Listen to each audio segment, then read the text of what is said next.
Hey guys, tonight we slip back into the cool, damp air of early 1700s Ulster, where you stand at the edge of a low stone wall and watch fields that don't quite feel like yours anymore. The grass moves in slow waves, like it's trying to whisper something reassuring. But you already know the truth. You're trapped in a life where rent climbs faster than crops, where your Presbyterian faith is tolerated only on polite days, and where the rules seem written by people who've never worked their own land. You can almost taste the tension in the air, sharp as iron, heavy as storm clouds, and you can feel your family's patience thinning like old wool. You smell peat smoke, hear a distant church bell, and sense a choice forming. Stay and bend, or leave and gamble everything.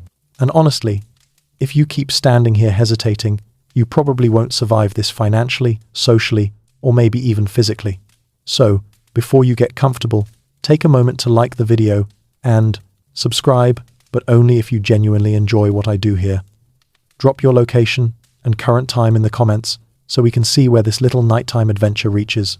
Now, dim the lights, maybe turn on a fan for that soft background hum, and let's ease into tonight's journey together. You start walking a familiar muddy path out of your village, the kind of path that knows your footsteps almost better than you do. The rain hasn't fallen today, but it looks like it's been thinking about it aggressively. Classic Ulster weather. You pull your coat tighter and listen to the wind drifting through the hedgerows, carrying rumours you've heard 100 times. Rents rising again, a new wave of English landlords taking property, another friend evicted, another cousin quietly muttering about America, that mythical place where land supposedly stretches so wide you could walk for days without bumping into a single tax collector. You don't know if it's true, but I'd like to believe it. Hope tastes better than reality most nights. A very mainstream historical fact nudges your thoughts. Most of Ulster's Scots-Irish families, like yours, arrived generations earlier, brought over during the plantation of Ulster in the early 1600s. Your grandparents built lives here from scratch, often on land they didn't fully own but desperately tried to hold. That legacy planted stubbornness deep in your bones, like a family heirloom nobody ever asked for. But the cheerful catch is that your tenancy is fragile always was. When new landlords jack up the rent again, you feel that old fragility like a bruise being pressed.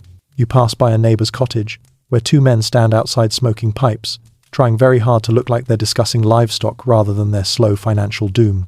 One gives you a nod, the kind of nod Ulster men have perfected for acknowledging bad news without saying it aloud. You respond with that same trained stoicism, because showing panic is basically inviting the universe to pile on. A fringish but real tidbit slips into your mind as you walk. Some families swear they've had dreams, prophetic ones about crossing the ocean. Not metaphorical dreams, but specific visions. Like, my grandfather saw a valley glowing with golden light in a place called Pennsylvania. Historians still argue whether these dream narratives were superstition, emotional coping mechanisms, or simply clever propaganda shared over too much ale. But you've heard them too. And on nights when the rent collector's horse hooves echo too close, you've wanted to believe them very badly. You reach the village square. A few carts rattle around. A handful of women haggle over butter prices that would make your ancestors turn in their graves. And at the far end stands the Anglican church, stone cold, slightly crooked, holding authority you can feel in your teeth. You're Presbyterian, which means you've spent a whole life being tolerated but not exactly embraced. You remind yourself that things have softened over the years. Sure, but the memory of legal restrictions, tithes, and the general snobbish dominance of the Church of England still festers. That tension hasn't vanished. It's just simmering politely. Your cousin Samuel waves you over. He's got that unmistakable, I have bad news but also possibly good news if you squint expression. He leans in close, voice low, as if the church itself is eavesdropping. Landlords raising rents again, he mutters. And rumour is, he's evicting 3 families come autumn. Which 3? You ask. He shrugs. One of them might be McKee's people, but they say he wants the land cleared to bring in English tenants. More controllable, he thinks. You let that sit in your chest like a heavy stone. Controllable. As if your whole community is a handful of stubborn goats who refuse to graze where ordered. Then Samuel adds the line. He's been building toward. There's talk, real talk this time, about leaving, getting a group together, crossing the water to America. You raise an eyebrow, which in Ulster counts as a dramatic emotional outburst. America, You've heard the word your entire life, but tonight it feels heavier, more possible, more dangerous, more necessary. You joke lightly. Ah yes, the land where money grows on trees and the English don't exist. That earns you a chuckle, because even doom can be funny if you frame it correctly. Realistically, you know the English very much do exist over there, but they're busy losing their grip on it, one frustrated colony at a time. You walk with Samuel toward the edge of town, where a cluster of families stand in a loose circle, talking quietly. A few glance your way. They all share the same tired eyes, the same sense of waiting for something to break. You join them, hands in pockets, listening. A farmer named Hamilton speaks first. "We can't survive another raise," he says plainly. "It's not pride anymore, it's arithmetic." You nod. Survival math has its own language, and it's rarely wrong. Someone mentions William Penn and his promises of religious tolerance in Pennsylvania, one of the first times Presbyterians were told they could finally breathe. Someone else brings up how land in America is supposedly cheap and plentiful. Then another adds a less cheerful reminder. The crossing kills people. Storms, illness, rotten food, predatory captains. America offers opportunity, sure, but it also offers a watery grave for anyone unlucky. Still, you feel the weight shifting inside your chest, a sense of inevitability, as if the decision isn't, should we leave? Anymore, but how long until we admit we're going to? A flicker of a scholarly debate filters through your thoughts. Historians still argue whether the greatest push factor was religious discrimination, economic cruelty, or simple, generational restlessness, inherited from centuries of border living. Maybe it's all three. Maybe people like you don't need just one reason to uproot. Maybe you need dozens, accumulating like drops in a bucket until it spills. Samuel turns to you.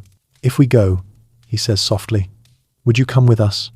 You look down at the worn boots on your feet, the ones that have known every inch of this village. You imagine them on a ship deck instead, or walking through forests people say stretch farther than imagination.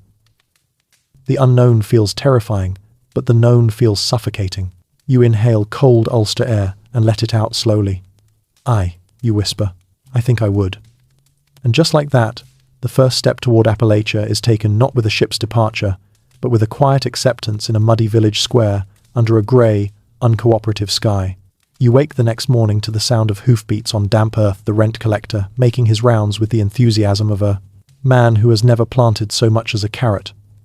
You lie there for a moment, staring at the low ceiling beams, feeling that same restless pressure tightening behind your ribs. It's funny how quickly a thought becomes a certainty. Last night, the idea of leaving Ulster felt like a trembling ember. This morning, it's a slow-burning coal you can't ignore. You push yourself up, stretch your shoulders, and let the cool air of the cottage settle over your skin. Outside, the village feels different, not quite doomed, but expectant, like everyone's waiting for someone else to admit the truth out loud. You walk toward the square again, boots finding familiar grooves in the path. As you move, you catch snatches of conversation. Someone muttering about unfair tithes again, someone else complaining that grazing land is being fenced off without warning, and a particularly dramatic old man insisting that the British Crown is personally planning his ruin, which, you're pretty sure, is only slightly exaggerated. A mainstream historical fact slides into your mind like it's been waiting at the door. Ulster's Presbyterian settlers experienced waves of political and economic pressure throughout the late 1600s and early 1700s, especially as land leases expired and landlords tightened control. It wasn't one big catastrophe, it was dozens of small ones, drip by drip, year by year. And that drip has finally become a steady pour. Still, you keep your humour intact because honestly, if you don't joke about your problems, then your problems will joke about you loudly and in public. As you pass Mrs. Donnelly's cottage, she waves her broom at you and announces, "They raised the price of flour again. At this point, I'm considering just eating the broom." You grin. Tell her the broom probably has better nutritional value anyway, and she swats the air as if you're personally responsible for inflation. You reach the square, where a small crowd has gathered around. Two men arguing, one insisting things aren't that bad, the other insisting things are absolutely worse than bubonic plague. The truth, of course, sits somewhere in the middle, but your people do love a dramatic comparison. Samuel spots you and motions you over. He's holding a folded letter, one he clearly doesn't want to open alone. "Word from Belfast," he says. "News from the ports. Ships coming more often. Some say thousands have already left this year. You raise a brow. Thousands. It's a big number. But you know the early 1700s saw exactly that, large waves of Ulster Scots keeping the ports busy. The way Samuel holds the letter, though, tells you he's hoping for reassurance and bracing for disappointment at the same time. You open it carefully.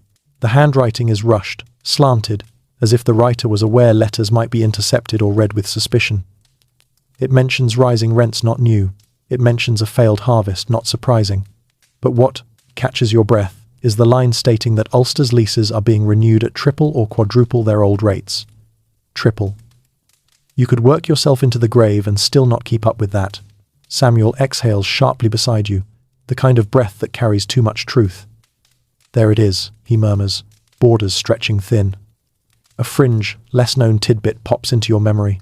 Some families shared stories that sheep were being blessed by Anglican clergy to make Presbyterian flocks either barren or more expensive, to maintain a superstition that had no scientific basis but carried the emotional weight of people who felt targeted. Historians still argue whether these stories were satire, fear, or metaphor, but they circulated widely.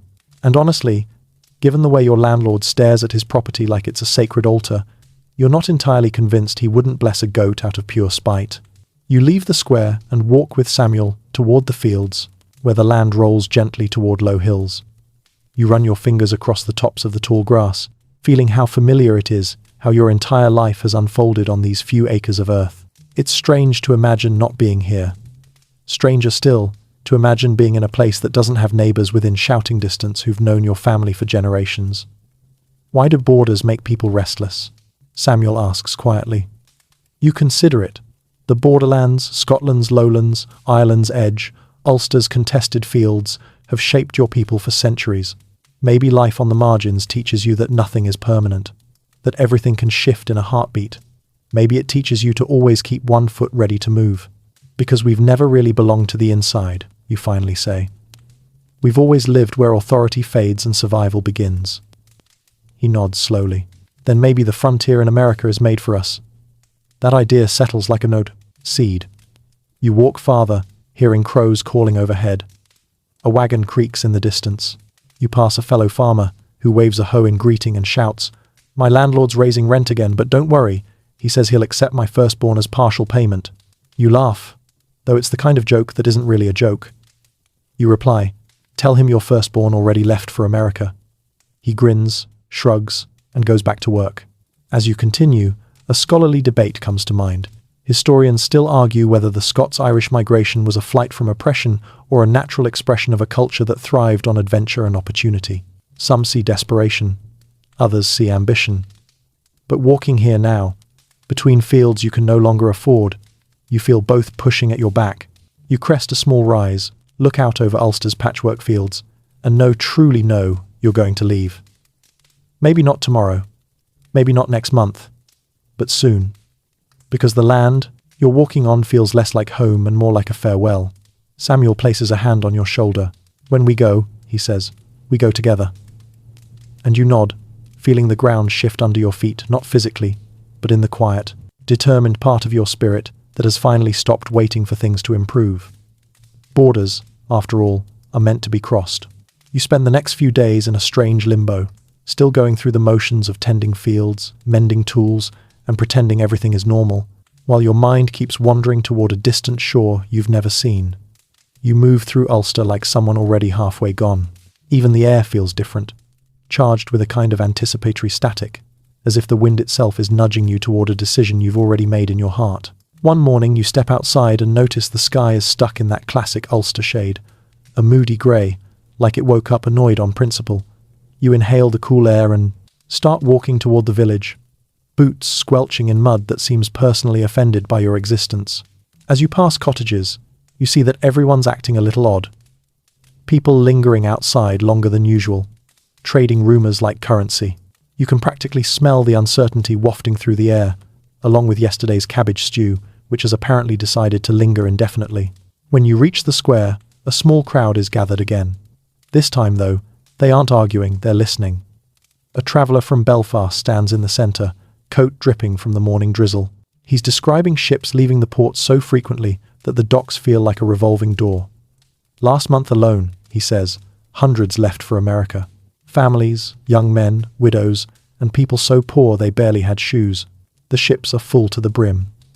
A very solid historical fact rings in your mind. By the early 1700s, tens of thousands of Scots-Irish families departed Ulster for the American colonies, particularly Pennsylvania. The journey became so common that entire communities left in waves, sometimes emptying whole parishes. It wasn't just a trickle, it became a movement. And you feel yourself getting swept into that movement, whether you're ready or not. The traveller goes on, explaining how people barter everything from pewter bowls to half-broken spinning wheels to afford passage. And some captains, he adds grimly, lock passengers aboard until the debt is paid. A few villagers gasp. You swallow hard. You've heard these stories before but hoped they were just salty exaggerations. A quirky tidbit floats into your memory.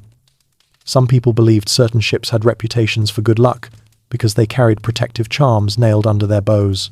One particularly famous vessel supposedly had a horseshoe from a ghost-haunted stable in County Antrim. Whether you believe that or not, it's hard not to. Wonder if you should be looking for a ship with its own stash of weird trinkets. Historians still argue whether these charms were genuine beliefs or clever marketing by ship owners who weren't above exploiting superstition. Samuel appears beside you with a skeptical grunt. Protective charms won't help if the crew's incompetent, he mutters. Or drunk.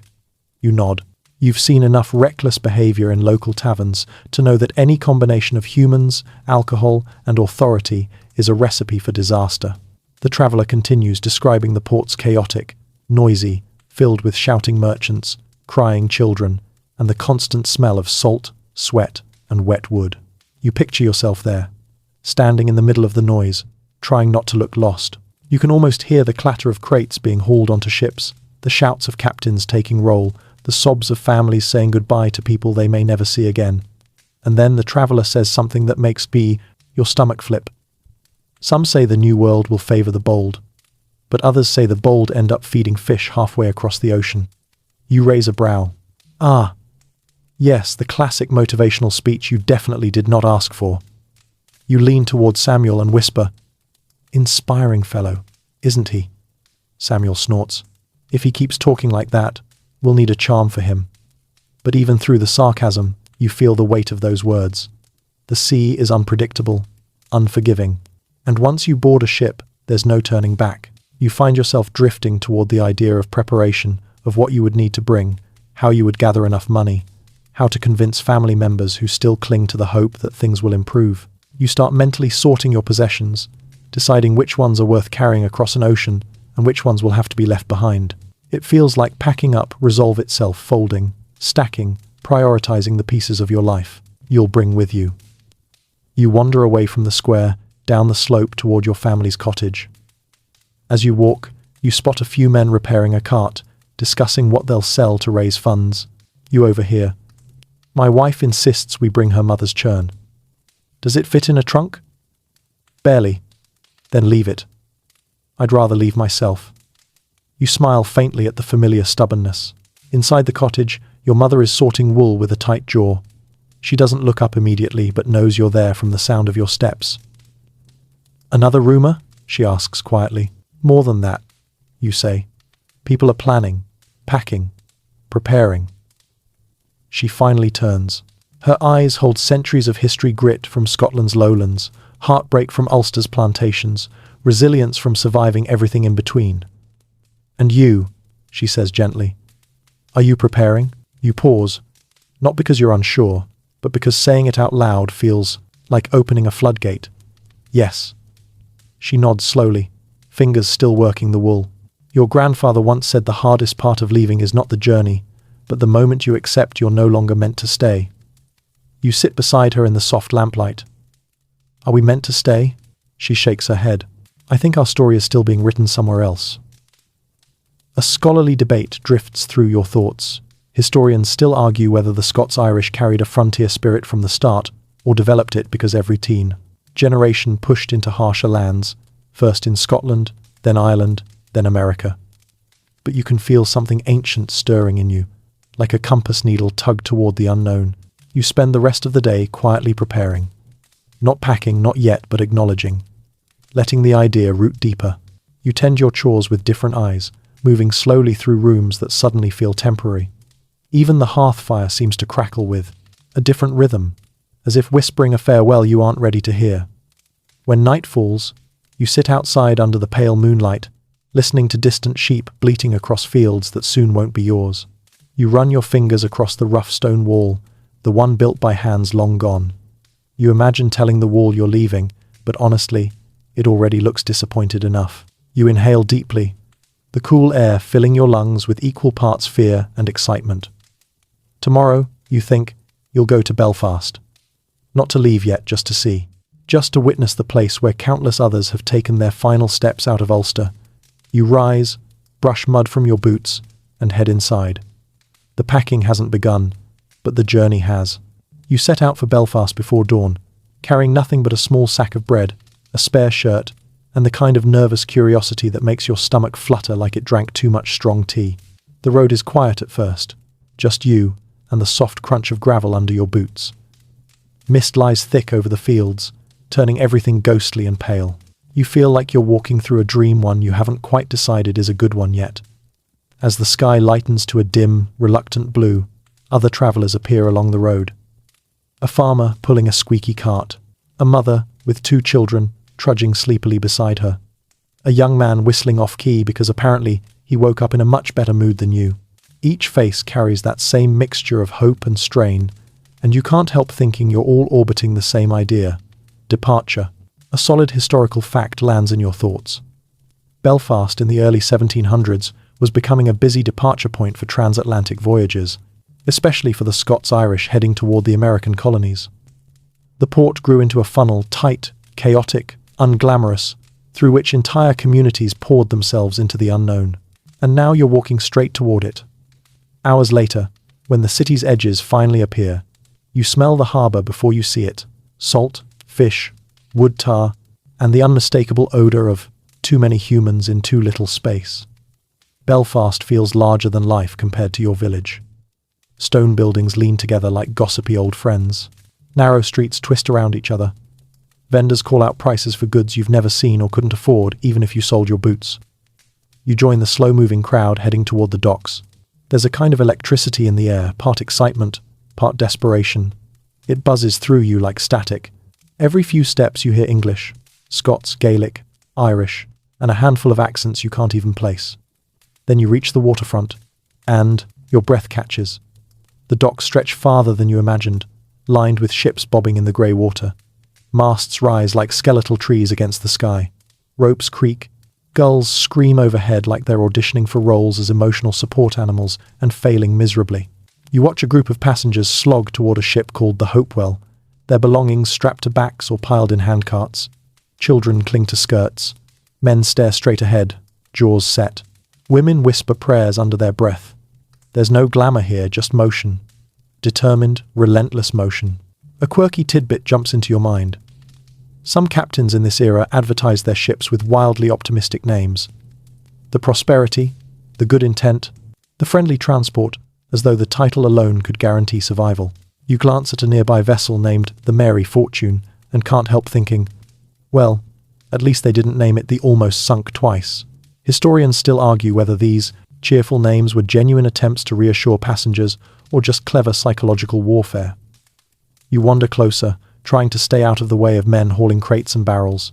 A harried dockworker bumps into you, muttering something that sounds halfway between an apology and a curse. You sidestep quickly, pretending you totally belong here and are not, in fact, one wrong step away from falling into the harbour. Samuel's voice echoes in your mind. Protective charms won't help if the crew's incompetent. And as you watch one sailor drop an entire sack of grain into the water with a triumphant splash, you think, maybe Samuel had a point. You walk the length of the docks, studying each ship, noting their sizes, crews, and the general level of competence displayed on board. Some vessels look sturdy and well-maintained. Others look like they're held together with wishful thinking and splinters. One ship is being repaired right there on the waterline, while a frustrated carpenter shouts, "It's supposed to be straight, you clod." You decide that's not your ship. You pause near a busy cargo ramp where a young woman is arguing fiercely with a ship's officer. "I paid for passage," she insists. "You said next month, not this month, not yesterday, not whenever you feel like." The officer rubs his temples. Madam, the ship leaves tonight. If you're not aboard, we cannot wait. You don't know who's right, but you admire her intensity. She looks like she could fight a hurricane and win out of pure spite. Nearby, a man hands over payment for passage 3 silver coins, a stack of linens, and a small carved wooden figure. You blink. Do they always accept random objects as payment? You mutter to no one in particular. An older woman beside you answers, "If it fits in the captain's pocket, he'll take it." You nod slowly. Good to know bribery comes in miniature sizes. You walk toward a quieter section of the dock where emigrants sit on crates waiting for their ships. Some look terrified. Some look excited. Some look like they haven't slept in days. You feel all 3 emotions at once, which is honestly impressive. You sit on an empty barrel and pull out your bread, breaking it into small pieces. A tall man with a weather-beaten face sits beside you and nods. "First time in Belfast?" he asks. "Yes," you say. "First time seeing the sea this close." "Beautiful, isn't it?" he says. You look out at the choppy grey waves, the gulls circling like tiny feathery thieves, the smell of fish lingering like an unwanted guest. "It's something," you reply. He chuckles. "Aye, and soon you'll be on it." You tell him you're only here to look for now. He nods knowingly. Looking turns into leaving faster than you think. He's right, you feel it already. You spend the afternoon wandering the docks, memorizing details, the shape of hulls, the rhythm of loading crews, the putter, terrifying realization that half these ships look like they might try to kill you. You observe how some families huddle together, whispering farewells. Others stand alone, staring out at the horizon like they've already left in their minds. A scholarly debate drifts up again. Historians still argue whether the Scots-Irish departures were meticulously planned or more impulsive, driven by emotion and circumstance. But watching the docks now, the truth seems clear. It's both. Some people arrive with carefully packed trunks. Others show up with nothing but a sack and a prayer. But all of them carry the same burning desire to step away from something suffocating and towards something that might, just might, be better. You stay until the sun sets over the water, painting the sky with dull gold. Lanterns flicker to life along the docks. Ships creak in the growing darkness. Somewhere, a baby cries. Somewhere else, a sailor starts singing off-key and is immediately told to stop. And as the night wraps itself around Belfast, you realize you're not afraid of leaving anymore. You're afraid of staying. You take one last look at the ship's beasts of wood and sail, waiting patiently for their next wave of dreamers, and then turn to begin the long walk home. You'll be back. Soon.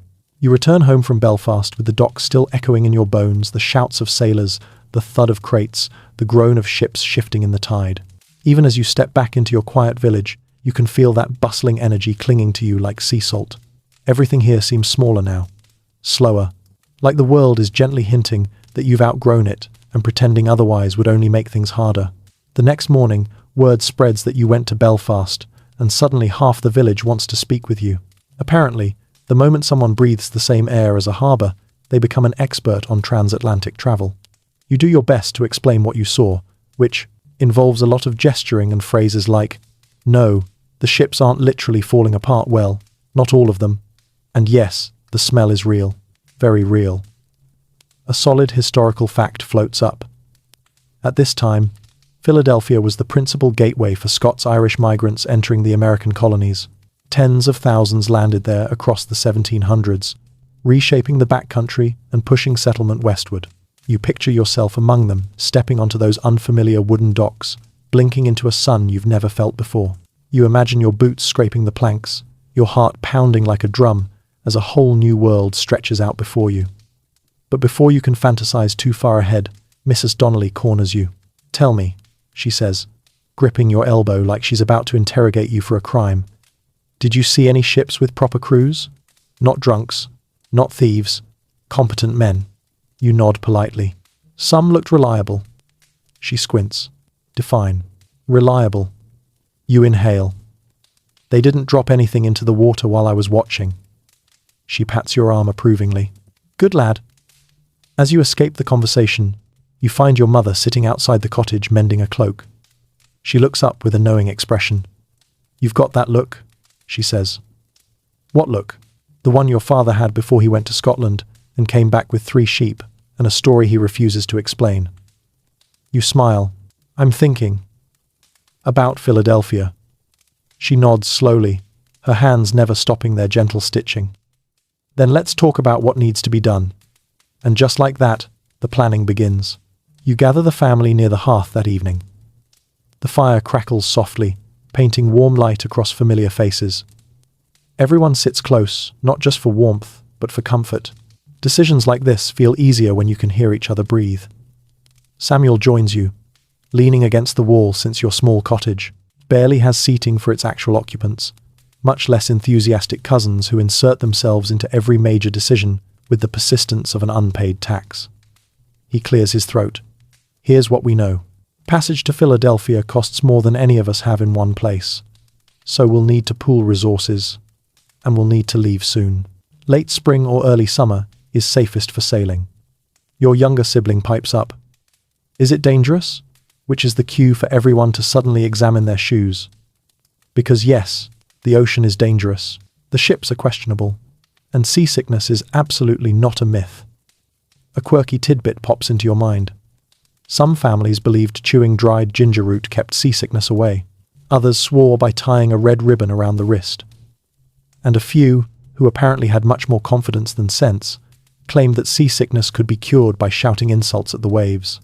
Historians still argue whether these were remedies or just excuses to yell creatively at the ocean. You decide not to mention the ribbon shouting method.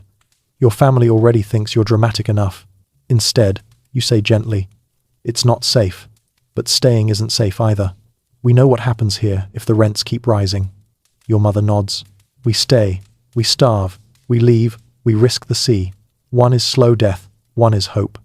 Her voice is steady, calm. She's braver than you'll ever be, you think.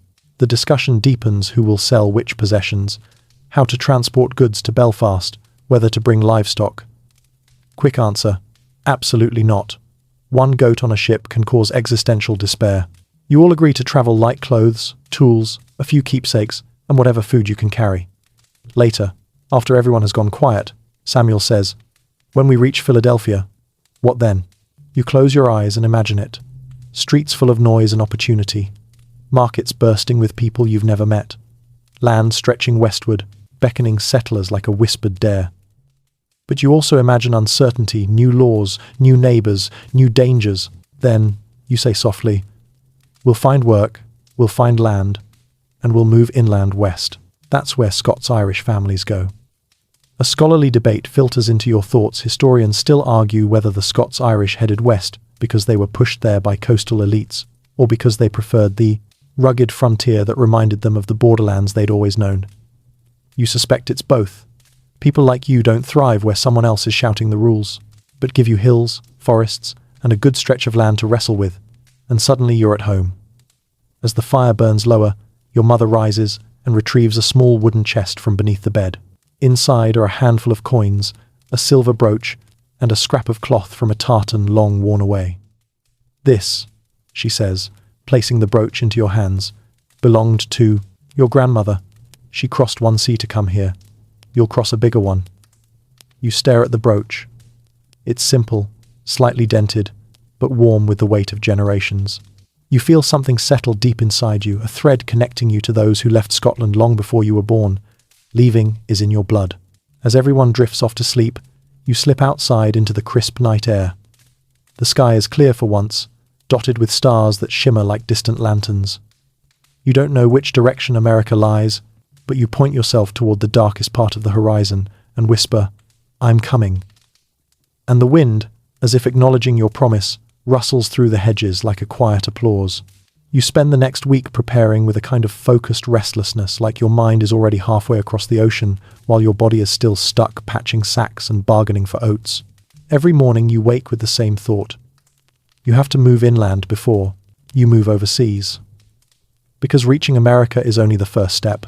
The next step, the harder one, in some ways, is carving out a future in a place where no one knows your name, your family, or the rent notices that have defined your entire existence.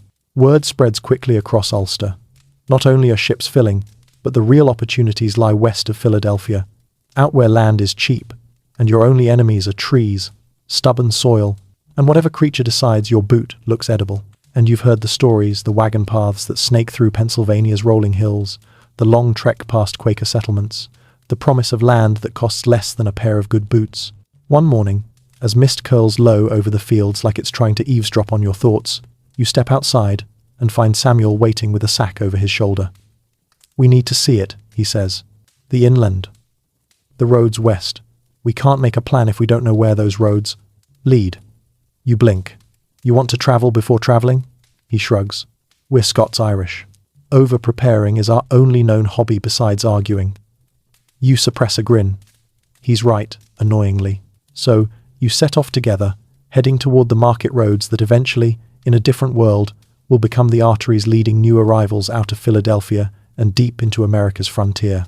But today, they're just muddy trails, winding past hedges and stone fences, carrying merchants, drovers, and wanderers to larger towns that feel like stepping stones to the future.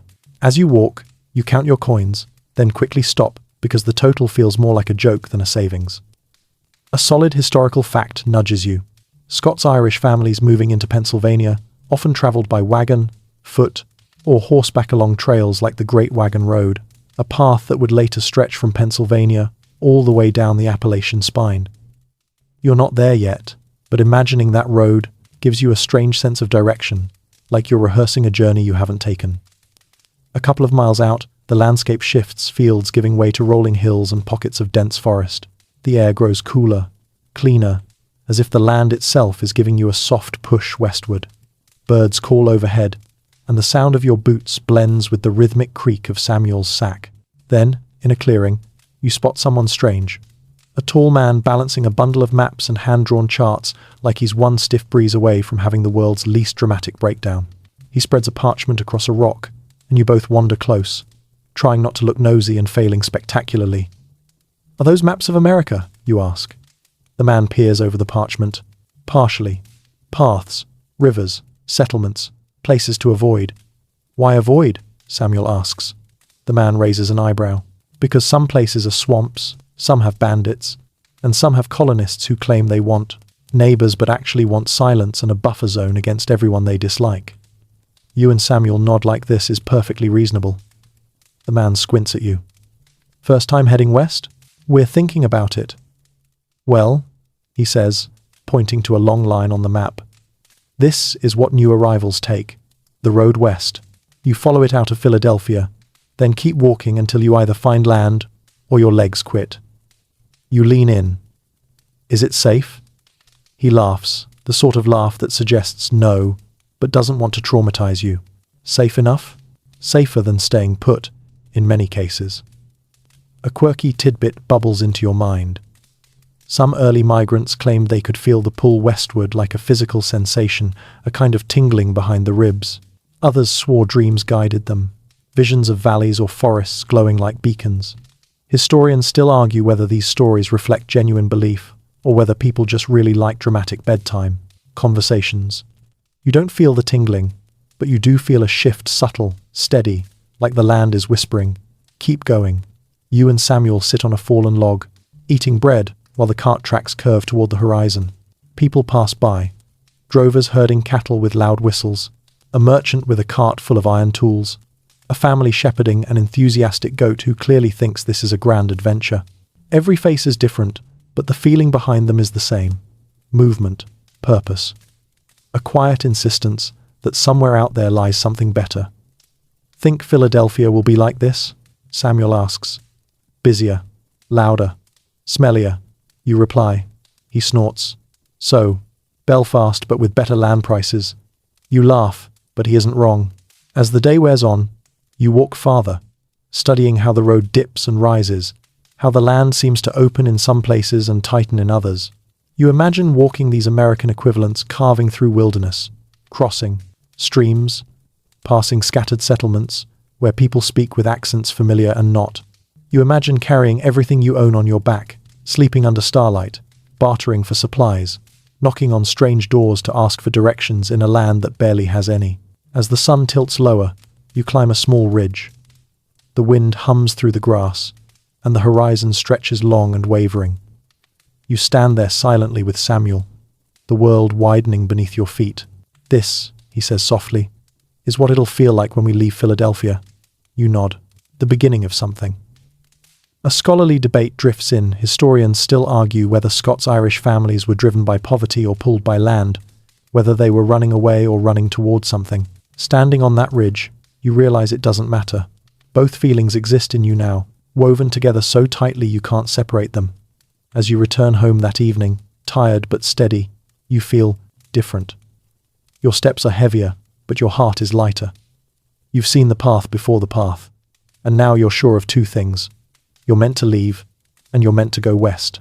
Not just across the sea, but into a new world, where the land waits patiently for people just stubborn enough to claim it. The days that follow settle into a strange, bittersweet rhythm. You wake, tend the animals, patch fences, chop wood, tasks you've done your whole life, yet every movement feels like you're touching something for the last time. You keep catching yourself lingering, letting your fingertips rest on the worn handle of a tool, pausing at the cottage doorway, staring a little too long at the hills that raised you. It's like the land knows you're leaving and is trying to make every moment hit harder than it should. Typical Ulster, really dramatic even when silent. Still, the world doesn't stop because you're feeling sentimental. You've got preparations to make. And the truth is, you're about to do something bold, reckless, and absolutely necessary. Build a life on the edges of a land you have yet to set foot on. You meet Samuel early one morning near the old stone well. He's got that eager look again, the one that says he's already 5 steps ahead of the rest of you. We should talk with the Hamiltons, he says. They've lived out by the ridges for years. They know what it means to survive where no one else wants to. Is that supposed to comfort me, you ask? Think of it as educational terror. Ah, yes, my favorite kind. You set off together, walking toward the rugged outskirts of your region, the very edges where people have scratched out survival with more grit than resources. These are the families living the closest thing Ulster has to frontier life. If you're going to become Appalachian pioneers someday, you might as well get a preview. A solid historical fact slips into your mind. The Scots-Irish carried frontier savvy across the ocean because many had already lived in marginal lands, rocky soils, harsh winters, and territories where every resource had to be earned. Life on the edges wasn't new. It was heritage. You climb over low stone walls and follow narrow paths lined with gorse bushes that appear to exist solely to stab you. By the time you reach the Hamiltons' land, you've been poked enough times to appreciate the spiritual menace of small shrubs. The Hamilton homestead looks like it's been carved out of the landscape by sheer stubbornness. The cottage leans slightly but proudly, smoke curling from the chimney.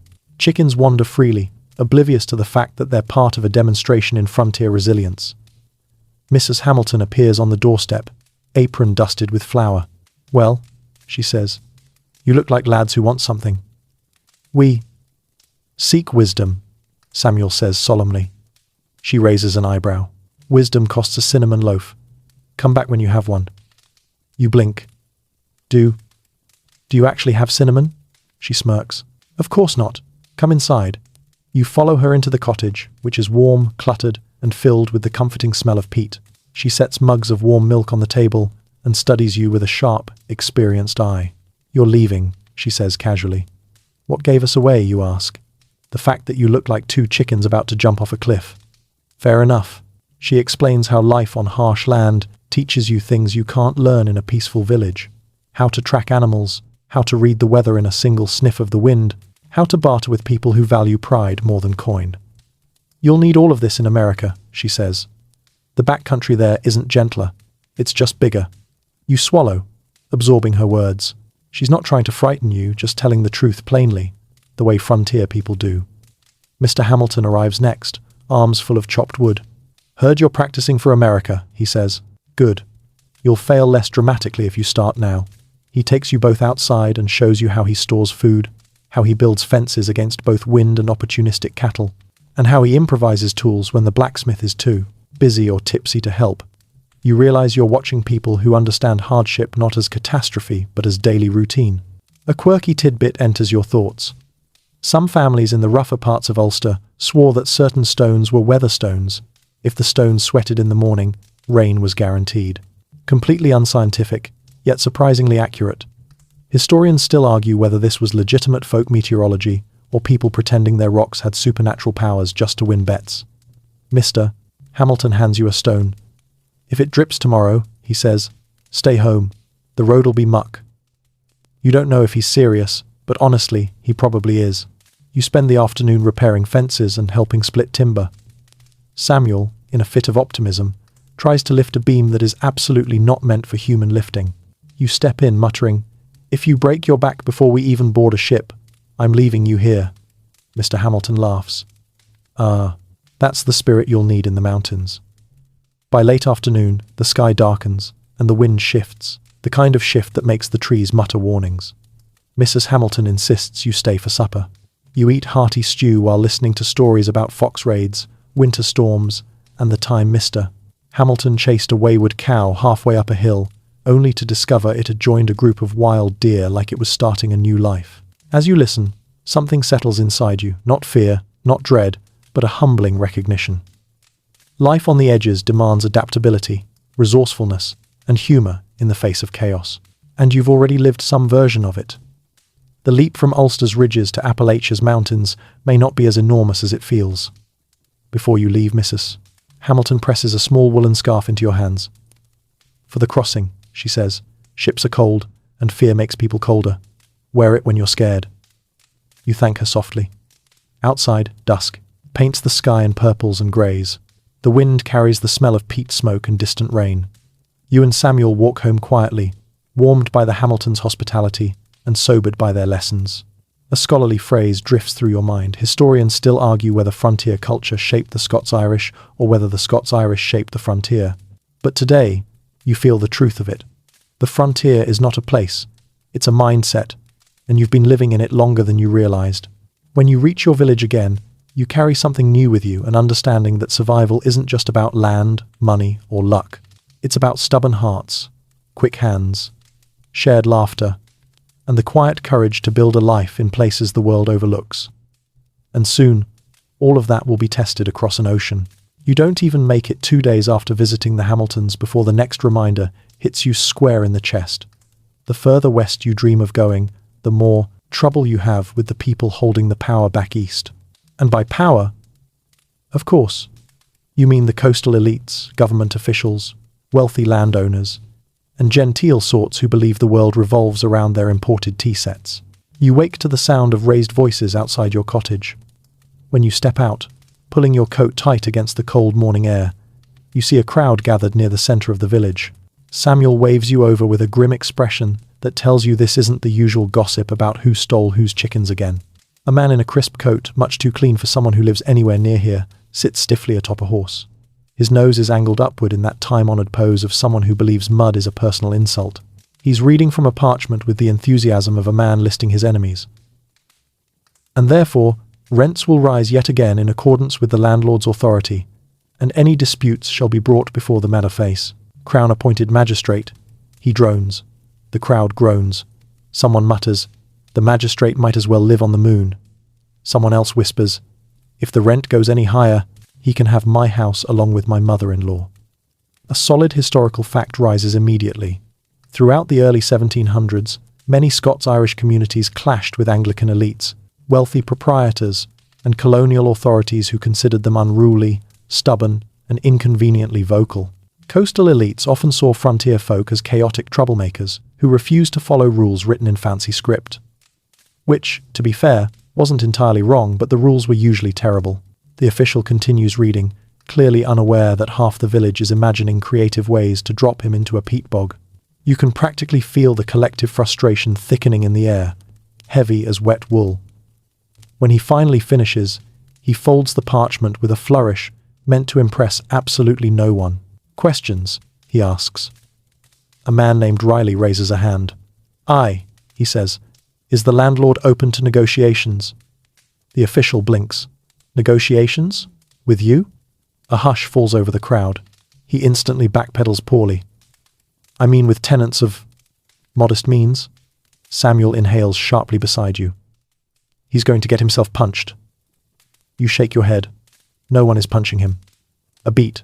Yet. Another villager steps forward. "What are we meant to do when we can't pay?" "Improve productivity," the official says smugly. "Work harder. Innovate." You have to hold back a laugh. Innovate? What does he expect you to do? Teach the cows accounting? One of the older women shouts, I'll innovate how to chase you off that horse if you don't get out of here. The crowd snickers. Even you grin. But beneath the humour lies something sharp, a widening gap between the people on the land and the people who claim to own it. The official wheels his horse around, nose so far in the air that if it rains he might drown, and trots away without another word. As he disappears down the road, Samuel lets out a low whistle. Coastal elites, he mutters. They think we're animals. Well, you say, animals at least get fed regularly. He snorts. If this is why people leave, I don't blame them. A quirky tidbit floats into memory. In some areas, Scots-Irish settlers were so mistrusted that local authorities accused them of being untamable, brawling by nature, or, in one bizarre case, contagious in spirit. As if stubbornness were an airborne disease. Historians still argue whether these descriptions were based on real tensions or just a case of elites projecting their insecurities onto people who refused to bow politely. After the crowd disperses, you walk with Samuel toward the fields, the cold wind tugging at your sleeves. You know what this means, he says, that we're definitely leaving. That we were never meant to stay, he replies. People like that will never let us breathe. You trudge through the muddy path, boots sinking with each step. The fields, as familiar as the shape of your hands, look increasingly foreign not because they've changed, but because you have. Every ridge and furrow reminds you that your future cannot bloom in a place that keeps pruning it down. By midday, word spreads that a new rule has been imposed on land use rights, one that benefits landlords and complicates life for tenants. Again, you hear muttering everywhere. At the well, inside the little tavern, even among the children gathering rushes by the stream. It becomes clear that tension is no longer an occasional visitor, it's moved in permanently. That evening, your family gathers by the hearth. The glow paints the room in soft gold and shadows. Your mother sits with her knitting, calm but resolute. She doesn't waste time with preamble. So, she says, softly, are we going to let them squeeze us until we have nothing left? Or do we leave while we still have something to build with? The room goes quiet. You look around, faces lit by firelight, eyes full of fear and determination. You feel the weight of a decision centuries in the making. People like you have always been pushed to the edges. Scotland's borders, Ulster's margins. Now America's frontier waits like the next chapter in a long, stubborn saga. A scholarly debate arises again. Historians still argue whether the Scots-Irish left Ireland because of oppression or because they refused to be ruled by anyone who didn't share their worldview. But tonight it doesn't feel like theory. It feels personal. You meet your mother's gaze. We leave. Samuel nods. We leave. One by one, your family agrees. The decision settles over the room like a soft exhale, a release, a readiness. Outside, the wind rattles the shutters. The night is cold and restless. And, yet, for the first time in months, you feel something warm blooming deep inside you. Not fear, not anger. Freedom. You're still here, but the path ahead is widening, and soon those coastal elites, those judges, landlords, and officials who think you're beneath them will have exactly zero control over your life, because you're taking it across an ocean, into the hills, into lands where your stubbornness isn't a flaw, it's a survival trait. You wake before sunrise to the sound of distant church bells, their echoes drifting across the damp morning air like a reminder that time is slipping faster than you'd like to admit. You lie still for a moment, listening. The bells ring from the Anglican church in the next village over precise, formal, and about as warm as a landlord's handshake. Your own community worships differently, and you always have. And now, as departure creeps closer, you find yourself thinking more and more about the faith you'll be carrying with. Few across the sea, into the unknown, into a wilderness that has no chapels, no pews, no bells at all. You rise, pull on your coat, and step outside into the kind of morning that feels like it wants to keep its secrets. Mist curls around your boots. The grass is damp enough to soak through the toes. The sky is still half asleep, barely blue. You walk toward the ridge, where the Hamiltons taught you lessons, but today, your feet guide you somewhere else. Toward the clearing, where your community holds its outdoor gatherings, the ones you've come to love more than any stone church. Samuel meets you there, hands shoved into his pockets. You're early, he says. You're earlier. He shrugs. Couldn't sleep. Thinking too much. What about? He hesitates, glancing at the quiet clearing. What worship will even look like, once we're gone? You nod slowly, because that's the question nobody has asked aloud yet, the question woven underneath every pact. Sack, every plan, every whispered dream of America. You're not just taking tools, or clothes, or coins. You're taking a faith shaped by generations of hardship. A faith that doesn't need a grand cathedral to live. Just people, a hillside, a breath of wind. A solid historical fact nudges you. The Scots-Irish carried Presbyterian structures with them wherever they went. But in the wilderness, those structures adapted into something looser, more rugged camp meetings, open-air preaching, communal singing. It was faith reconfigured for survival. Samuel kicks a pebble. Do you think we'll find Presbyterians in Pennsylvania? Yes, you say. But not like here. You walk deeper into the clearing. Sunlight begins to filter through the trees in thin, golden beams. You remember countless Sundays standing here, mud on your boots, rain threatening to fall, listening to sermons preached from crates, stumps, or anything sturdy enough to hold a tired minister. You remember psalms sung in full, unpolished voices, children laughing at the wrong moments, dogs wandering between legs, someone's baby crying at the exact moment the preacher was making a dramatic point. Faith here isn't polished. It's lived. And that's exactly what you'll take with you. You sit on a fallen log while Samuel leans against a birch tree. Birds trill above, warming their tiny throats. You remember how your grandmother once said, "God listens closer in the open air, no walls to muffle your voice."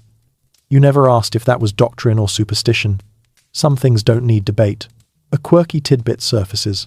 Some Scots-Irish communities believed that singing outdoors carried prayers farther, especially across water. People claimed the wind would catch the notes and carry them to God quicker. Historians still argue whether this was metaphor, folklore, or just a poetic way of saying they enjoyed the acoustics. You smile at the memory of old Mrs. Kerr, insisting that singing indoors made her cough because God's air needs room to move. You're going to miss her.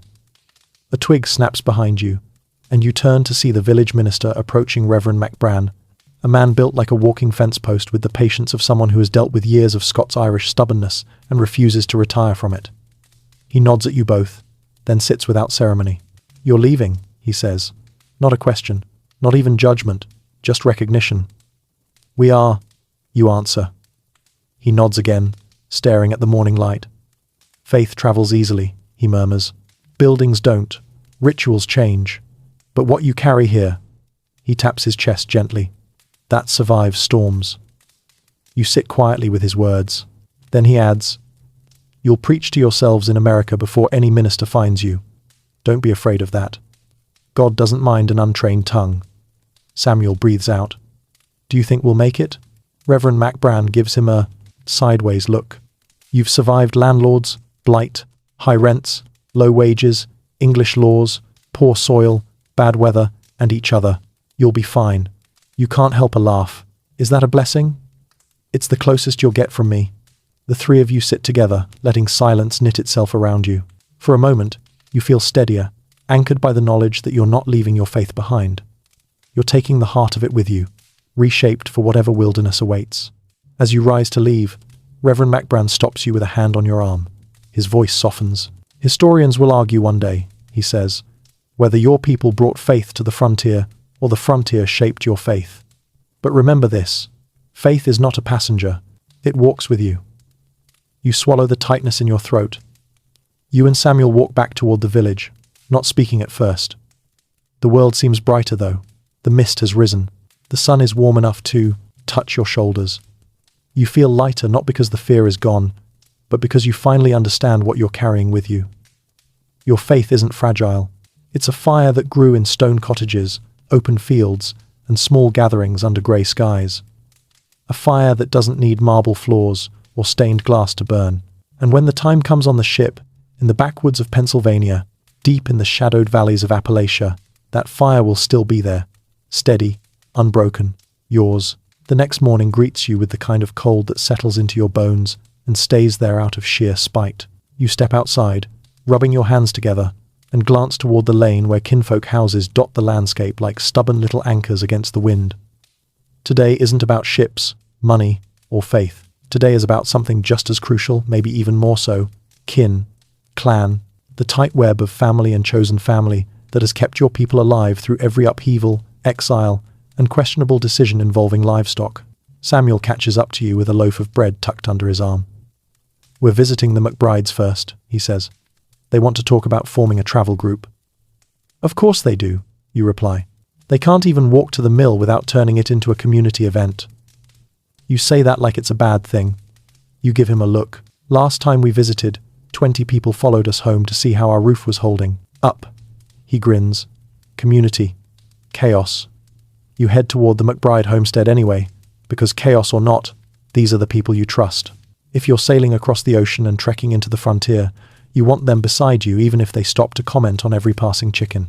A solid historical fact slips easily into your thoughts. Scots-Irish migration patterns were heavily kin-based.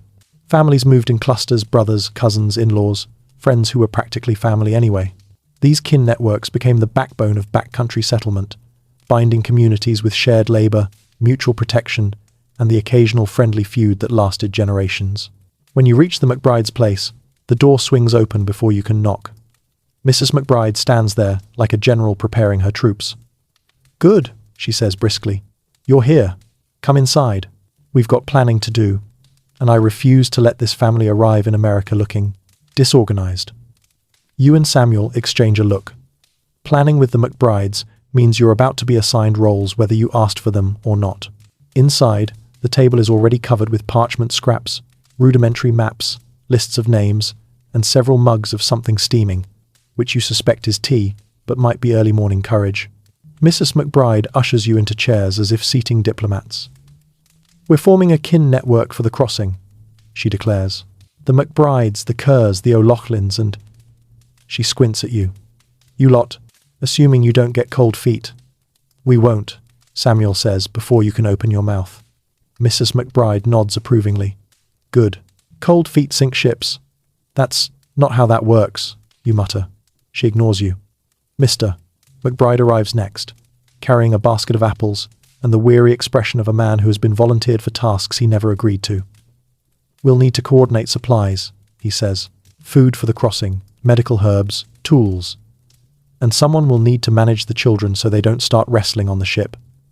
Everyone looks at Samuel. "What?" he protests. "I don't wrestle children." "You did last harvest," Mrs. McBride reminds him. "You challenged them, actually, and lost." Samuel crosses his arms. They were unusually strong children. You bite back a smile. As plans take shape, the room fills with chatter. Who will sell what to raise coin? Who can walk to Belfast early to reserve group passage? Who knows someone who might know a ship captain who isn't prone to drunken outbursts? It becomes clear quickly.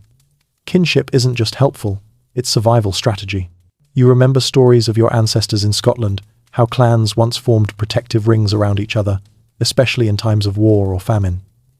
That same instinct pulses here, unbroken across generations.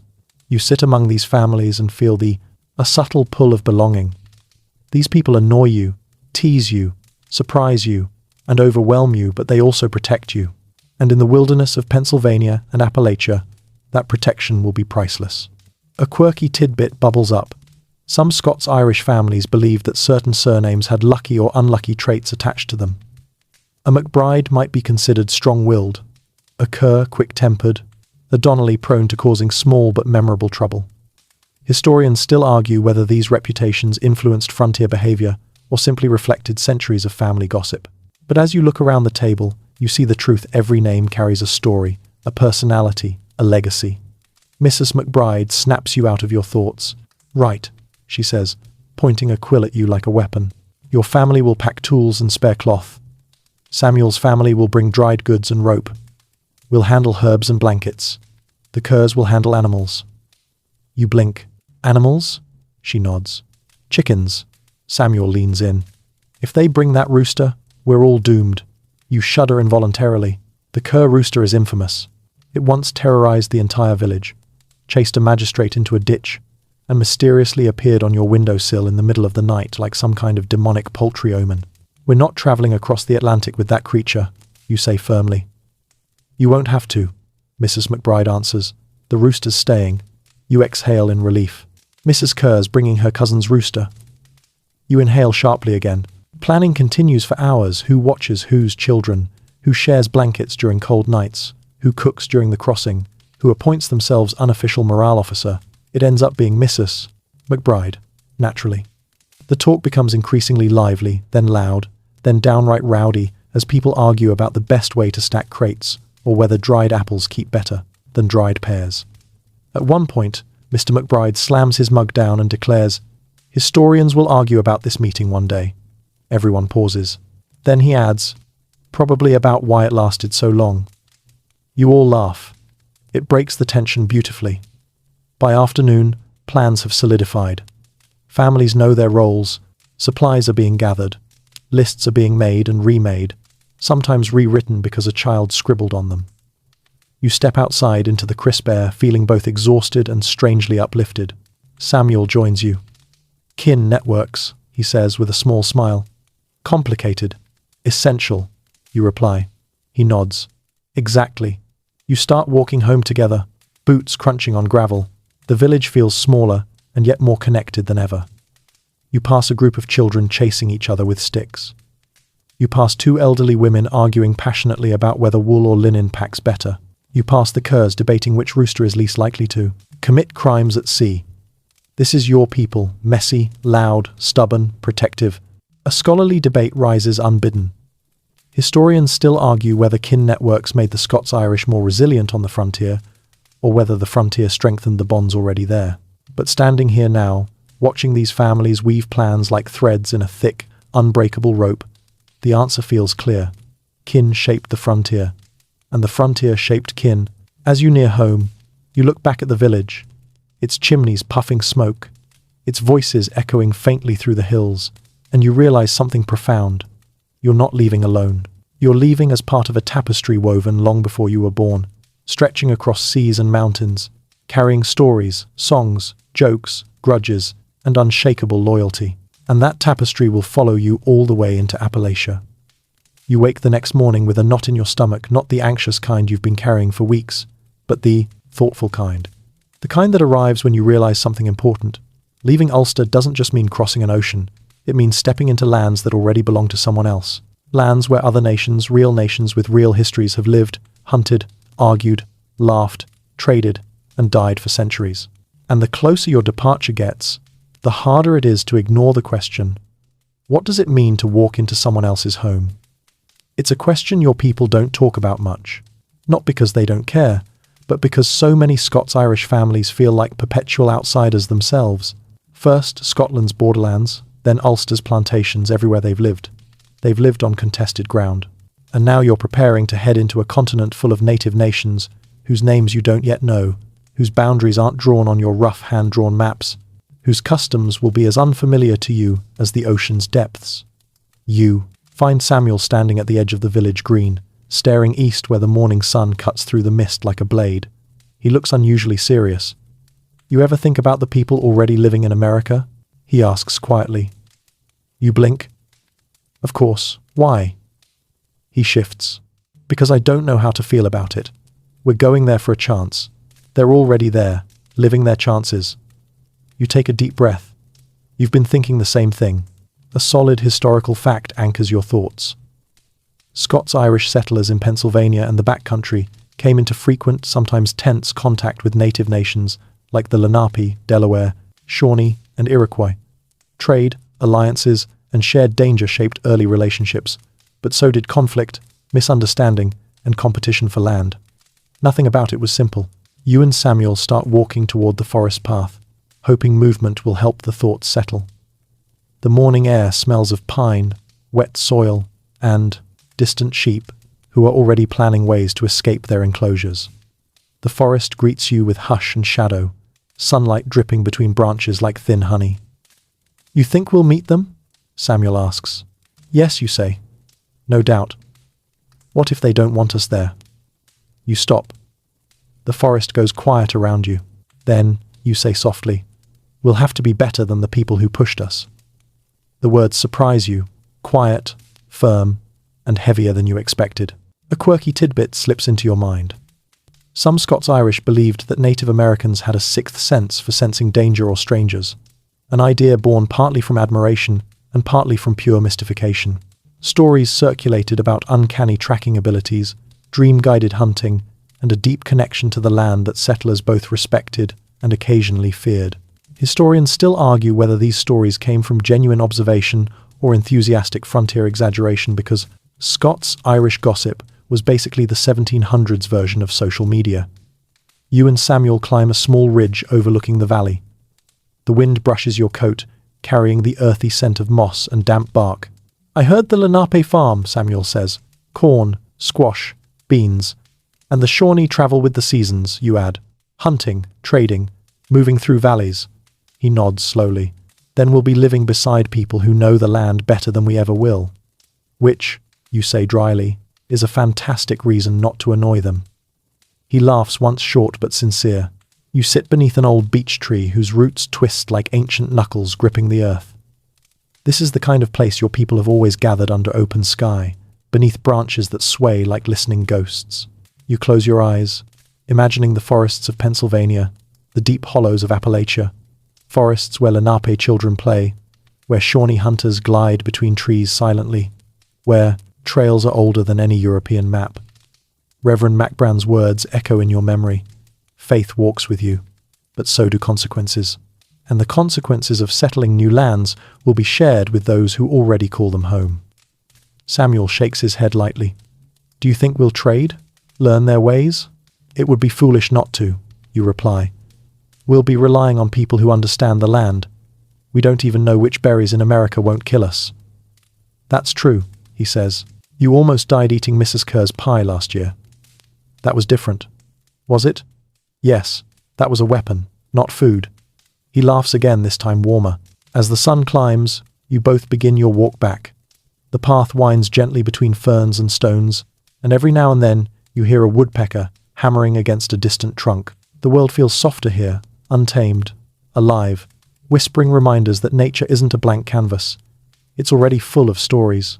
A scholarly debate whispers into your thoughts. Historians still argue whether early Scots-Irish settlers respected native sovereignty more than other groups, or whether their frontier culture made conflict inevitable.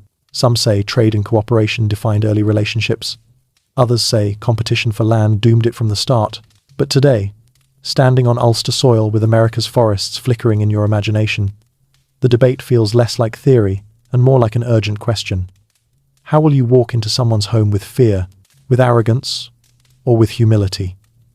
As you re-enter the village, you feel a shift, not guilt, not hesitation, but awareness. A promise to yourself that when you finally cross that ocean and step onto land that belongs to other nations, you'll remember this morning. This quiet clearing, this soft breeze, this moment of reflection before everything changes. You'll remember that you are joining a landscape where others have walked long before, and if you're wise, you'll walk softly. You stand at the edge of your village one last time, staring at the rolling land that has always defined your world. And you suddenly realize something: not all journeys begin at a port. Some begin with a long walk toward the unknown, where every step pulls you farther from the familiar and closer to the wilderness. Today is one of those steps, because today you're heading deeper into the hills, into the kind of terrain that foreshadows the mountains you'll one day call home. The plan is simple. Follow the old cattle paths, the ridge trails, the forgotten shortcuts that twist like smoke toward the highest points in your region. Samuel joins you, as always, carrying a muslin-wrapped bundle of food and that unshakable optimism that makes him both admirable and mildly exhausting. "You ready?" he asks. "No," you reply honestly, "but I'm walking anyway." The morning air bites at your cheeks, crisp and insistent. The sky, overhead, is pale and cloud-smeared, the kind that promises either mist or mischief. You start up the path, boots crunching against frost-hardened earth, feeling the weight of distance even before the village disappears from view. A solid historical fact flickers in your mind. By the mid-1700s, Scots-Irish migrants drifted ever deeper into Appalachia, following valleys and mountain gaps into regions English elites dismissed as too wild for proper settlement. What the elites called wild, the Scots-Irish called opportunity, or sometimes simply home. As you climb, the terrain shifts. The path narrows. weaving between thorn bushes and small spruce trees that appear to be judging your footwear choices. A gust of wind rattles through the branches overhead, scattering dried leaves in a whirl that feels strangely ceremonial, like the land is both welcoming you and testing you at the same time. Feels different out here, Samuel says, studying the rising slopes. Quieter, you agree, like the hills are holding their breath and waiting to see if we trip over something. That too. You reach a ridge where the ground drops steeply on both sides, revealing a vast sweep of countryside patchwork fields giving way to rugged, untamed terrain. Hills fold into each other like sleeping giants. Valleys sink into shadow. The horizon stretches so far you almost feel dizzy. It's here, standing between sky and earth, that you feel the pull deep, ancient, insistent, the pull that will someday draw you into the Appalachian spine. You and Samuel continue upward, moving into land where human footprints fade, and the world insists on being itself without apology. You step over roots thicker than your wrist, duck beneath branches, occasionally negotiate with brambles that seem personally offended by your presence. Twice, Samuel slips on loose scree, and each time you catch him with the calm precision of someone who has expected this outcome since childhood.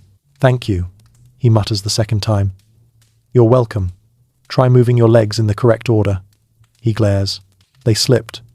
They panicked. They did not panic. They absolutely panicked. A quirky tidbit rises to the surface. Old Ulster folk used to say that if you entered the deep hills and felt a sudden silence, it meant the land was listening to you. People treated that moment with respect, sometimes offering a pebble, a leaf, or a whispered greeting. Historians still argue whether this was lingering Celtic folklore or just a polite way of not angering the landscape that could quite literally swallow you. You reach one such quiet pocket now, no birds, no wind, just stillness. Samuel raises a brow. Is this the listening silence? You look around, feels like it. He clears his throat dramatically, picks up a small pebble, and sets it on a stump. "There," he says, "just in case." You grin. Very respectful. I'm planning ahead. Don't want to get haunted by a hill. Historians would love that story. You press deeper into the ridge. The terrain steepens until your thighs burn and your breath billows in quick bursts. But with every step, something settles. You feel, right here, balance between exertion and exhilaration, between fear and fascination. The higher you climb, the more the world below shrinks into distant blurs, and the more the wild places around you pulse with life. Finally, you crest the ridge, and the world opens. Before you stretches a view so wide, so startling, that you forget to breathe. Rolling hills tumble into deeper valleys, and beyond them rise mountains, true mountains, their peaks lost in drifting mist. You've never seen anything like them. They feel ancient, patient, indifferent to your presence, yet strangely welcoming. Samuel steps beside you. If America looks anything like this, he trails off. You finish for him. We'll manage. You stand in silence, letting the landscape wash over you. These hills are not Appalachia, but they're kin to the mountains waiting across the sea, rugged, stubborn, uncompromising. You imagine yourself walking Appalachian ridgelines someday, breathing that thinner air, building a cabin where the trees crowd close, and the land speaks in wind and rustle. You imagine hearing wolves at night, seeing valleys wreathed in mist, listening to a creek humming outside your door. You imagine surviving thriving in a place where every path is earned, not given. A scholarly debate sneaks into your thoughts. Historians still argue whether Scots-Irish settlers chose the Appalachians because the terrain felt familiar or because coastal elites pushed them inland. But standing here, staring into the deep folds of earth, you know in your bones that familiarity plays a role. Rough land speaks a language your people understand. As you begin the descent, the wind sharpens, shadows stretch across the pause, slopes like dark fingers. You stumble once, grab a root, and steady yourself. Samuel whistles. "Careful there. I'm fine," you say, though your heart is pounding. You're reminded again that beautiful terrain is also dangerous, and the Appalachian frontier will be no gentler, but danger has never stopped your people. If anything, you've survived because you know how to carry fear without letting it steer you. When you finally reach the lower path again, your legs ache, your throat is dry, and your mind is cracked open to a new understanding. This climb, this wilderness, this quiet intensity is the beginning of your future. As you walk home, The sky darkens, and the first droplets of rain speckle your coat. You tilt your face upward, letting the cool water wash across your skin. You imagine Appalachian rain thicker, heavier, pounding on wooden roofs, roaring down mountain streams. You whisper into the wind, "We're coming," and the hills, your hills, for now, echo faintly back. You wake before dawn with an ache running through your legs from yesterday's climb, the kind of ache that reminds you you're alive, stubborn, and preparing for a life where your muscles will have far more complaints than your mouth ever admits. You sit up slowly, rubbing your calves, and glance toward the small bundle of belongings you've started collecting in the corner of the cottage. It's not much, yet some tools, patched clothes, a length of rope, a whetstone, but every item carries a whisper. You're leaving. Outside, the air is sharp and clean, carrying that unmistakable, rain died last night but left a note smell. Birds chatter overhead, entirely too cheerful for this hour. You step into your boots and head toward the village's outer edge, where the land meets the tree line. Today, you're not climbing distant ridges, you're learning how to turn wilderness into a home. Because once you reach Appalachia, every day after arrival will revolve around exactly that: shelter, soil, survival. Samuel is already waiting, arms crossed, looking both cold and proud of his own punctuality. "Ready to learn how to build a life in the middle of nowhere?" he asks. "That's my entire personality," you reply. He smirks. "Good. Then you'll enjoy today." You follow a narrow path into the woods, stepping over roots that seem placed specifically to trip the overconfident. The forest greets you in a rush of scents: pine resin, wet bark, the faint sweetness of decaying leaves. You inhale deeply. It's familiar, yet heavy with new meaning. Soon, forests like this will not just be a place to wander, they'll be where you sleep, work, sweat, freeze, swear under your breath, and build your future. A solid historical fact flickers into your thoughts. Scots-Irish families in early Appalachia relied heavily on cabin-building traditions brought from Ulster and Scotland. Their homes, simple log structures with notched joints and stone. Chimneys became symbols of frontier resilience. You picture yourself building one someday, sweat dripping down your forehead, wood smoke curling from a chimney you crafted with your own hands. You reach a clearing where the Hamiltons, several McBrides, and a handful of eager, and two clearly reluctant, Kerrs stand waiting. They've come to teach you how to build structures, how to craft tools, how to survive when the nearest settlement is a day's hard walk, and the nearest help is your own two hands. Mrs. Hamilton greets you first. "Good," she says. "We're starting with tools. If you can't maintain them, they'll abandon you faster than a gossip abandons good judgment." She hands you a small axe. The handle is smooth from years of use, warm in a way that tools often feel like they've absorbed the memory of every hand that held them. She shows you how to sharpen the edge at the proper angle, how to oil the metal, how to wrap the grip if your hands blister. You mirror her movements carefully. "You treat it well," she says, "and it'll see you through more winters than bad men ever will." You believe her. Meanwhile, Mr. McBride demonstrates how to notch logs together cross-corner joints, strong enough to hold against wind, rain, and stubborn livestock who believe your cabin is merely an obstacle between them and their questionable life choices. You practice driving your hatchet into the wood, feeling the impact travel up your arm. The rhythm settles: cut, wedge, chip, cut again, until the movement feels almost meditative. Samuel, however, is struggling. "Why?" he asks no one in particular. "Is this log fighting me?"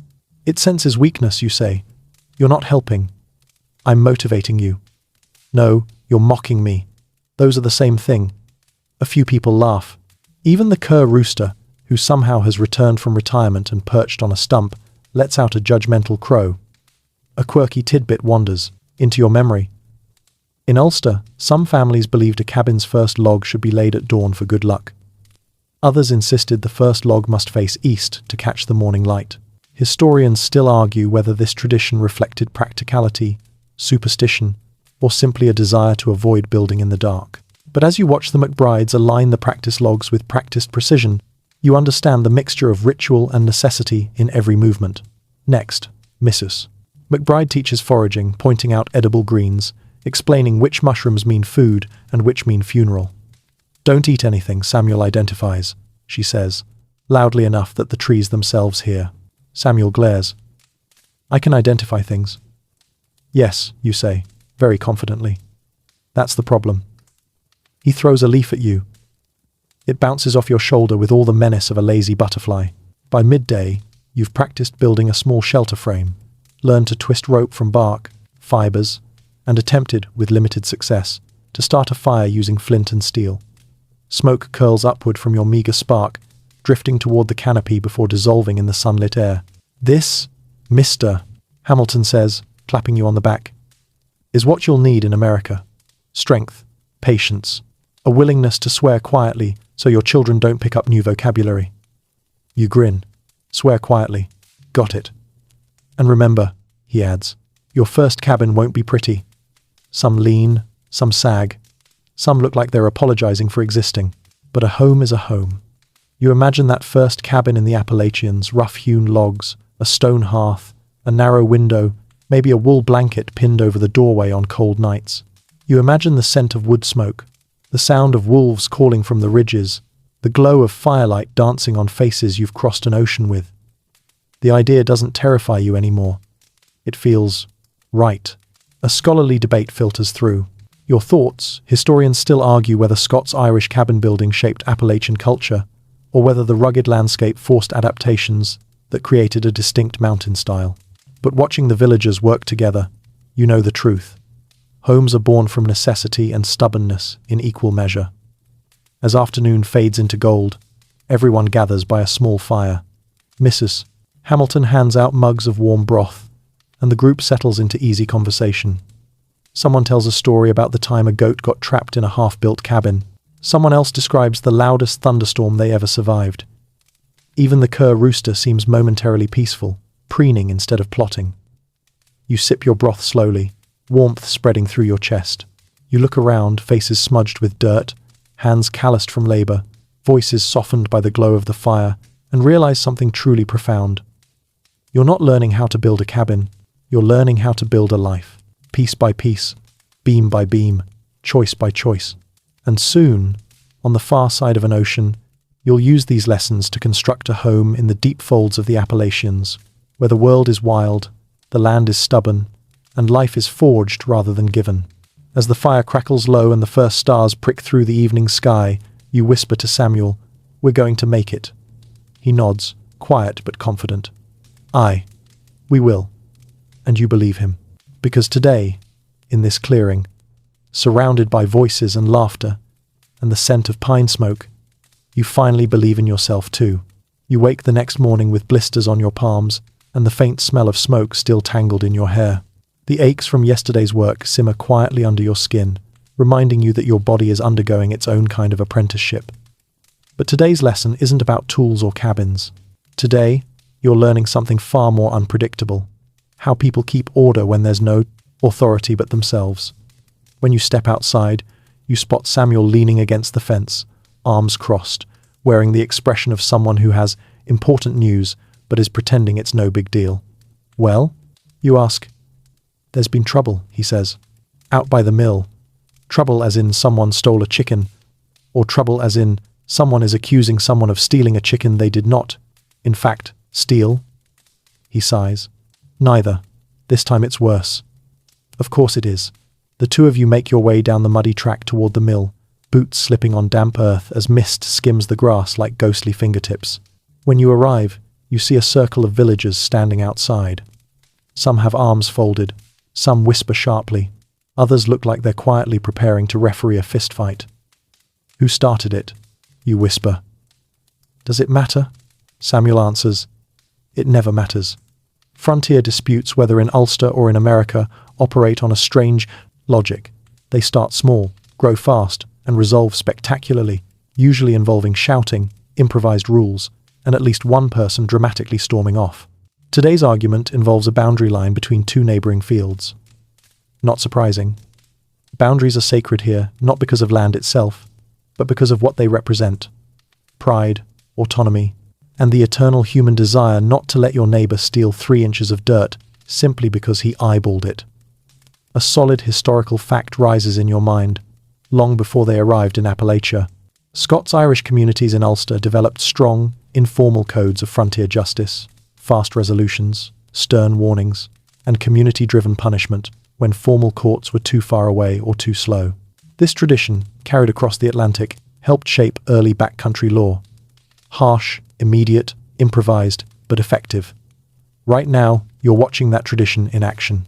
Two men, Donovan and McGill, stand facing each other with all the calmness of two rams about to wreck a fence. "I've told you twice already," Donovan snaps. "The stone marker has been there since my grandfather's time." McGill points dramatically at the ground. "That is not the marker.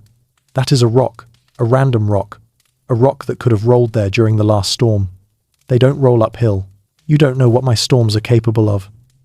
Samuel leans over and whispers, "Historians will argue whether storms rolled rocks or men rolled rocks." You snort. "Probably both, Missus." McBride steps into the circle and claps her hands loudly once, sharply. Though not technically in charge, she radiates the energy of someone who is in charge and dares anyone to disagree. "Enough," she says. "We settle this the usual way." "The usual way."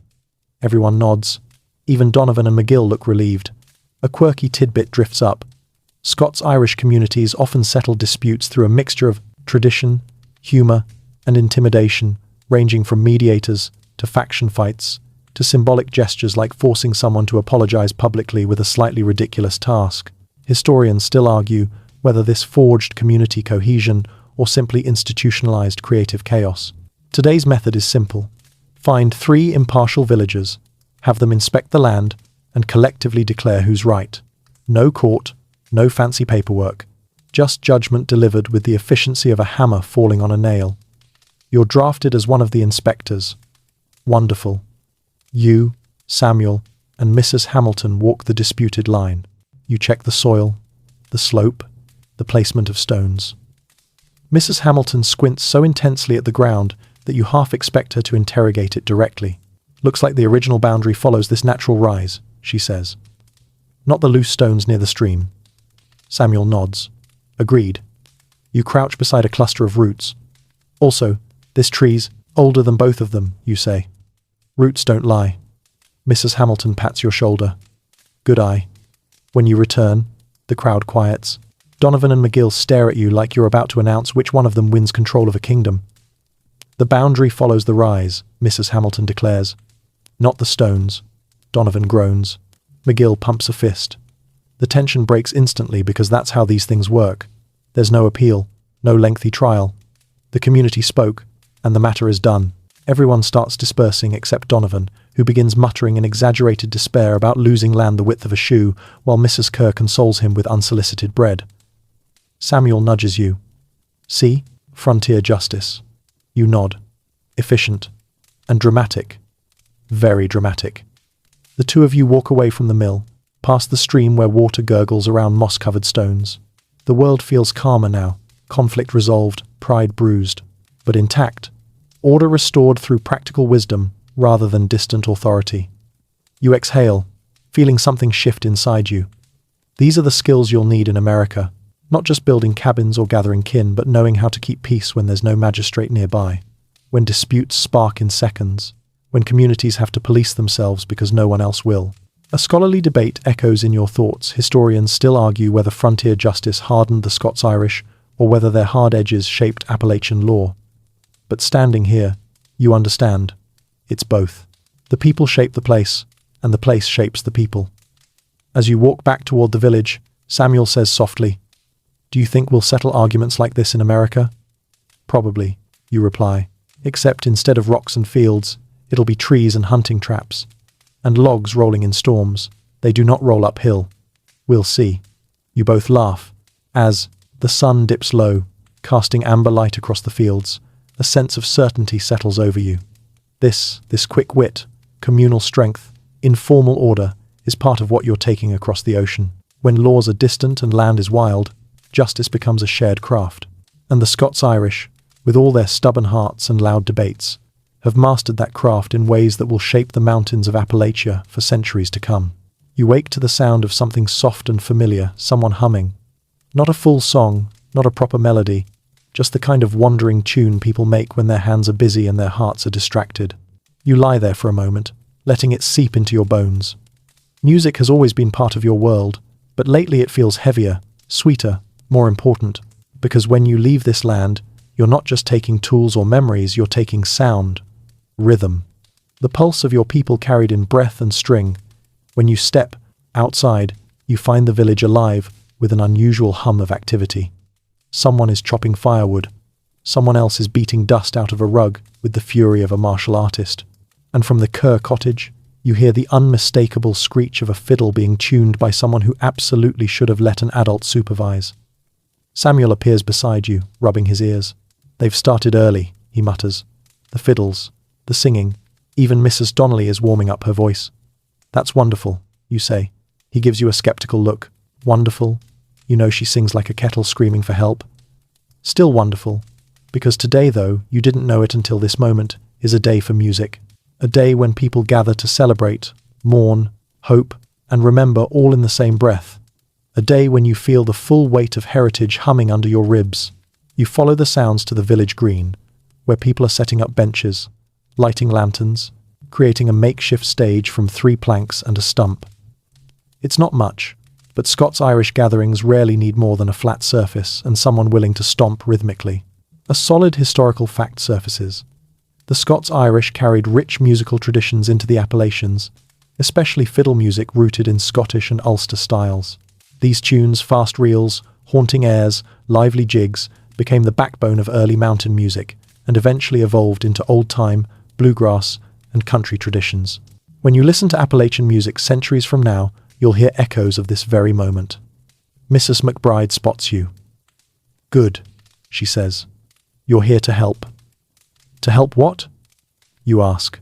"To set up the dance space, obviously. Samuel, fetch that lantern. And you," she points at you sternly, "make sure nobody moves the benches. They are in perfect alignment."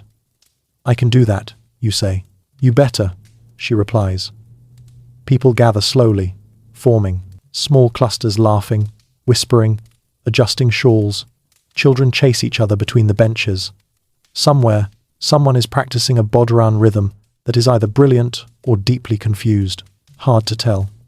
Then you hear the first proper fiddle note, clean, high, and slicing through the air like a spark catching dry tinder. The gathering hushes. Old Mr. MacBran steps forward, cradling his fiddle the way some men hold newborns. He nods to the crowd, lifts the bow, and begins to play. The tune starts slow, an air with long, yearning notes that stretch and bend like memory itself.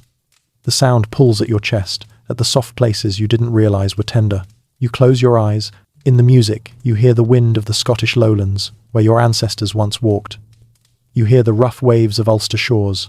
You hear every step you'll soon take across an ocean and into mountains, waiting to reshape your life.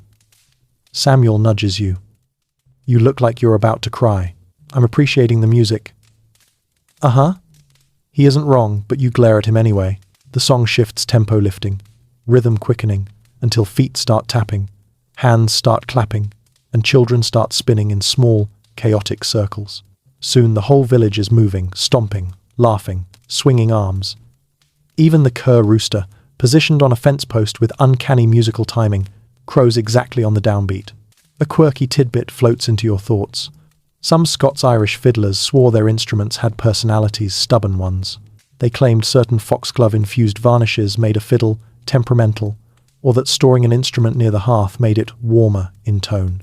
Historians still argue whether these beliefs stemmed from craft knowledge, or folk superstition, or simply the tendency of musicians to blame their tools when they missed a note. You and Samuel join the dancing, not gracefully, but enthusiastically. You spin, step, nearly, trip, laugh, repeat. Sweat beads at your temple. Your boots scuff the packed earth. The music rains down on you, fast and relentless, until you forget fear, forget preparation, forget everything except the shared pulse of the gathering. When the tune ends, people collapse into laughter and heavy breaths. Someone hands you a cup of cider. Someone else drags Samuel into another dance. Lanterns flicker overhead, casting warm halos of light that make the moment feel suspended outside of time. Then, Reverend MacBran steps forward, not to preach, but to sing. His voice is deep, smooth, and unexpectedly gentle, the kind that wraps around you like a soft wool blanket. He sings an old Ulster ballad, one your grandmother used to hum when the winds were unforgiving and the nights were long. The crowd falls silent, drawn into the melody's slow pull. You feel your chest tighten again, but this time it's not sadness. It's recognition. Because this shared voice, this communal breath, this ancient melody is heritage in its purest form. And you're taking it with you, across the sea, through the forests, into the mountains. After the song fades, a scholarly debate drifts into your memory. Historians still argue whether Scots-Irish music preserved cultural identity in the frontier, or whether it transformed because the land demanded new rhythms. But you sense the truth. It's both. Music preserves, and music adapts. It is a bridge between worlds, a thread connecting past and future. As the night deepens, fiddles rise again, drums join, voices swell. Samuel leans close and whispers, "You realize we're taking all this to America, right?" You nod slowly, eyes on the swirling dancers. "Yes," you say, "and we'll make new music there. New tunes, new rhythms, new stories woven into the old ones. The Appalachians will hear your songs. They will echo them back. And one day, generations later, strangers in faraway places will tap their feet to the sound of a fiddle born from nights like this, born from Ulster hearts carried boldly into the mountains." You don't realize how tense the air feels until the first angry shout cracks through it like snapped kindling. One moment, you're walking back from the green with Samuel, still humming yesterday's fiddle tune under your breath. The next, you hear distant voices rising in a tone that is not celebratory. You exchange a look. Trouble again. But this trouble has a different edge, sharper, louder, hotter. And you know before you reach the crowd that this won't be a boundary dispute or someone accusing someone else of stealing someone's exceptionally unremarkable sheep. No, this feels bigger, older, a fuse that's been waiting a long time to burn. When you arrive at the gathering on the village lane, you see men clustered in tense formation, their shoulders rigid, their voices splintering through cold morning air. In the center stands Riley, the same man who, not long ago, suggested negotiating with the landlord and was promptly laughed off by a visiting official. Now, his face burns with fury. "They raised the tithe again," he shouts.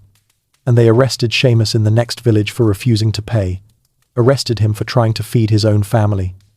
The crowd erupts. Someone curses under their breath. Someone else spits on the ground. Even the cur rooster, who has inexplicably joined the assembly, lets out a furious crow, as if personally offended by the concept of excessive taxation. A solid historical fact lands heavily in your chest. Scots-Irish communities across Ulster, Pennsylvania, and the backcountry repeatedly clashed with authorities, landlords, tax collectors, sheriffs, and government representatives, often erupting into rebellions or grassroots uprisings. The Paxton Boys, the Whiskey Rebellion, tenant protests, settlement strikes, these weren't accidents. They were patterns born of frustration, poverty, and a fierce belief that unfair authority should be fought, not obeyed. As the shouting intensifies, Samuel nudges your elbow. "Here we go," he mutters.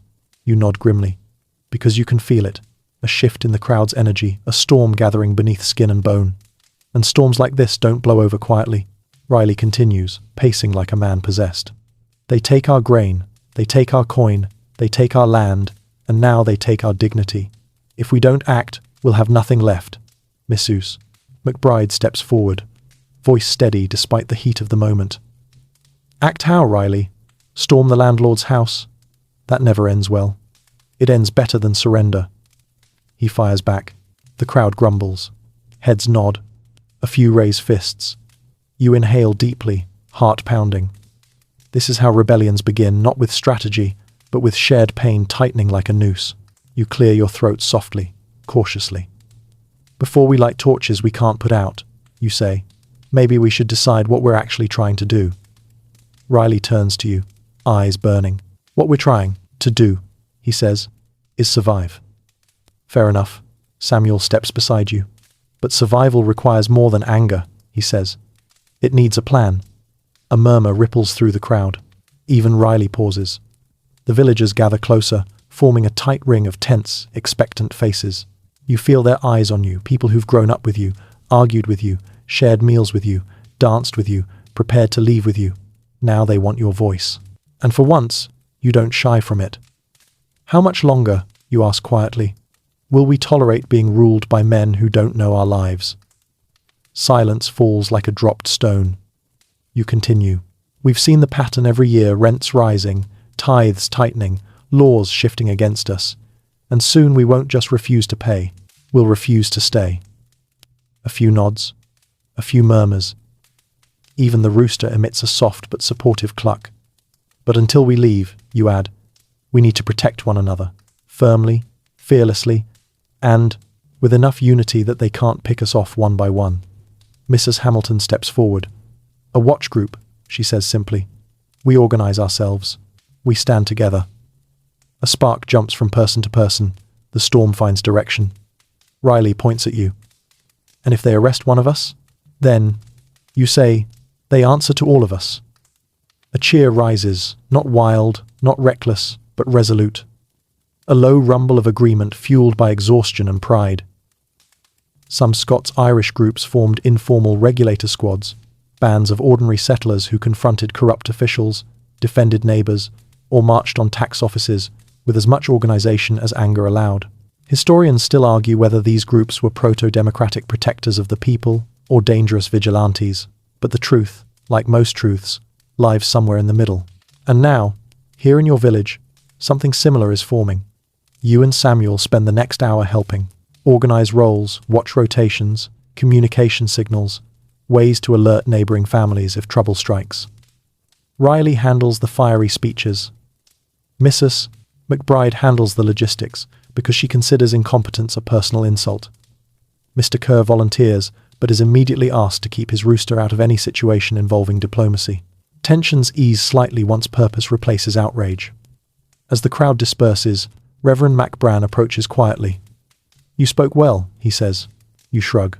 I only said what everyone already felt. Precisely, he replies. That is what makes a leader. Heat crawls up your neck. I'm not trying to lead. Good, he says. Leaders who seek power always ruin things. Leaders who seek survival strengthen people. A scholarly debate drifts in. Historians still argue whether Scots-Irish rebellions strengthened frontier democracy or fueled chaos. But as you stand here, feet in Ulster soil, heart halfway to America, you finally understand the real root of rebellion. Responsibility. Not to overthrow everything, but to protect something. Your people, your kin, your future. Later, as you and Samuel walk home, he glances at you with a thoughtful expression. You know, he says, you sounded like a man ready for a revolution. You raise an eyebrow. I'm ready to leave one.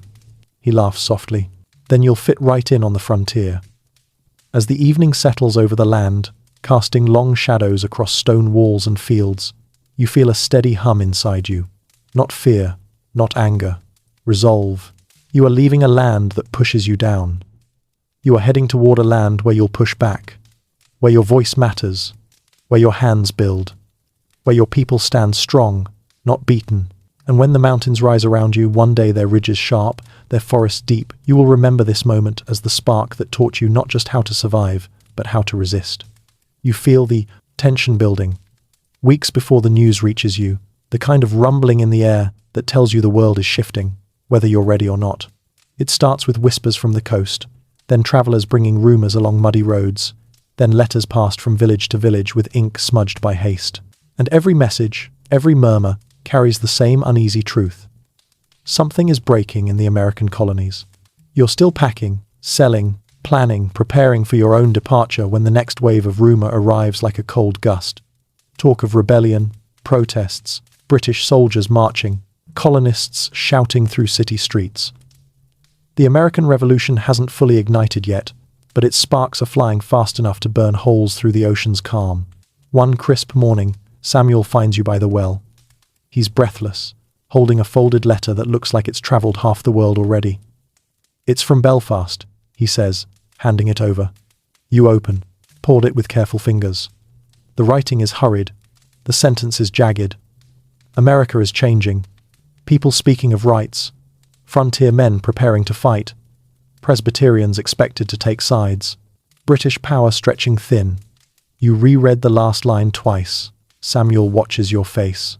So, he asks quietly, if we go, will we be stepping off a ship straight into a war? You let the letter fall slightly, feeling the weight settle in your chest. Maybe, you say, but maybe that's exactly why they need people like us. A solid historical fact rises immediately to the surface. Scots-Irish settlers played a huge role in the American Revolution. Frontier militias, backcountry fighters, sharpshooters, men hardened by harsh land and harder living became crucial to the patriot cause. They joined not because they worshipped politics, but because they despised distant control from people who had never sweated through frontier soil. Sound familiar? You and Samuel start walking toward the ridges, needing open sky to think clearly. The path winds through swaying grass still wet with morning dew. A breeze brushes your face, carrying the faint smell of peat smoke and the bite of early autumn. Do you think we'll end up fighting? Samuel asks. You swallow. Frontier people always end up fighting. The question is why. He considers that. What would you fight for? You don't hesitate. Land. Family. Freedom from people who think their comfort outranks our survival. Samuel nods. Then you'll fit right in. He says it lightly, but his voice trembles just a little. You pretend not to notice. You reach the ridge just as sunlight breaks through scattered clouds, painting the valley below in silvery light. Sheep graze lazily, blissfully unaware they're living in a world on the edge of revolution. The wind whistles low through heather, as if urging you to listen. We're leaving a land controlled by elites, Samuel says, and going to facing one that's fighting the same elites. You give him a sideways glance. Do we have a type? He grins. Apparently we're allergic to governments. Or we keep ending up where problems already are. That's also possible. A quirky tidbit flutters into memory. Some Scots-Irish militias in America earned reputations for charging into battles with fierce yells, calls, said to echo ancient Celtic war cries.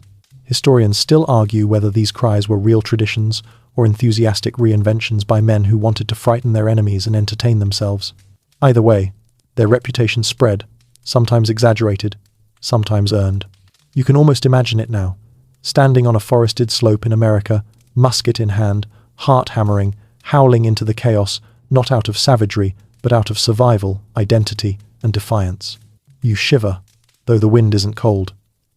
As you and Samuel move along the ridge, the reality sinks deeper. You are going to a land on the edge of revolution. A land where conflicts over taxes, identity, and authority are erupting fast. A land where men who think like you, independent, stubborn, allergic to control, are already preparing to fight. You think we'll join them? Samuel asks. I think, you say slowly, we'll have no choice. Not because you're eager for battle, but because you understand something essential. The frontier doesn't allow bystanders. It demands action, participation, loyalty born of mutual struggle. The sound of a distant cart interrupts your thoughts. You glance down the slope and see Mr. Kerr hauling sacks of grain, humming loudly, blissfully unaware of the geopolitical tensions swirling around your heads. His rooster, perched atop the cart like a feathery general, crows with dramatic authority. Samuel sighs. Imagine that thing on a battlefield. You grin. It would win single-handedly. Or betray us for better feed. Fair. You leave the ridge and wander toward the stream where you often sit to think. The water burbles gently over smooth stones, sparkling in the midday sun. You crouch beside it, trailing your fingers through the current. Cold, clear, constant. A reminder that some things flow no matter what wars rage overhead. A scholarly debate wanders into your mind. Historians still argue whether Scots-Irish frontiersmen joined the revolution out of ideological loyalty to liberty or resentment toward British neglect and taxation. But feeling the water swirl around your hand, the truth becomes obvious. Men fight for the land beneath their feet, the family beside them, and the right to shape their own lives. The rest is decoration. As the sun dips lower, casting long shadows across the fields, Samuel says quietly, "If we reach America, and a war is waiting, will we be ready?" You straighten, watching sunlight dance on the stream. "We'll be as ready as Ulster has made us," you say. And Ulster has made us. Stubborn, quick, and far too tired of authority to bow easily. Samuel smiles faintly. Good, because if they need fighters, we're exactly their type. You begin walking home, steps steady, hearts heavier but strangely stronger. The horizon feels wider today, riskier, yes, but rich with purpose. You aren't going to America as mere migrants anymore. You're going as people shaped by hardship, sharpened by conflict, and ready to step into a story that's unfolding faster than the world can keep up with. One day, those mountains will call you to stand your ground. And when they do, you won't step back. You'll step forward. You wake to a kind of quiet that feels too heavy to belong to morning. It's the hush that follows weeks of planning, arguing, preparing, doubting, and hoping, a hush that settles when your mind finally stops sprinting long enough to realize you're on the edge of something permanent. You sit up slowly, the blanket slipping from your shoulders, and stare at the dim outline of your cottage walls. You trace the wooden beams with your eyes, breathing in the faint smell of peat smoke lingering from the night before. This home you've known since childhood, you're about to leave it behind. And with that realization comes another. Whatever awaits you in America won't just shape your future, it will shape you. Your habits, your humor, your fears, your strength, your stubbornness, your quiet moments, your loud ones. The person you'll become across the sea will look like you, sound like you, but won't quite be this you. Samuel meets you outside, just as dawn bruises the sky pink. He's chewing on an apple and pretending he's not panicking. "Morning," he says, voice too casual.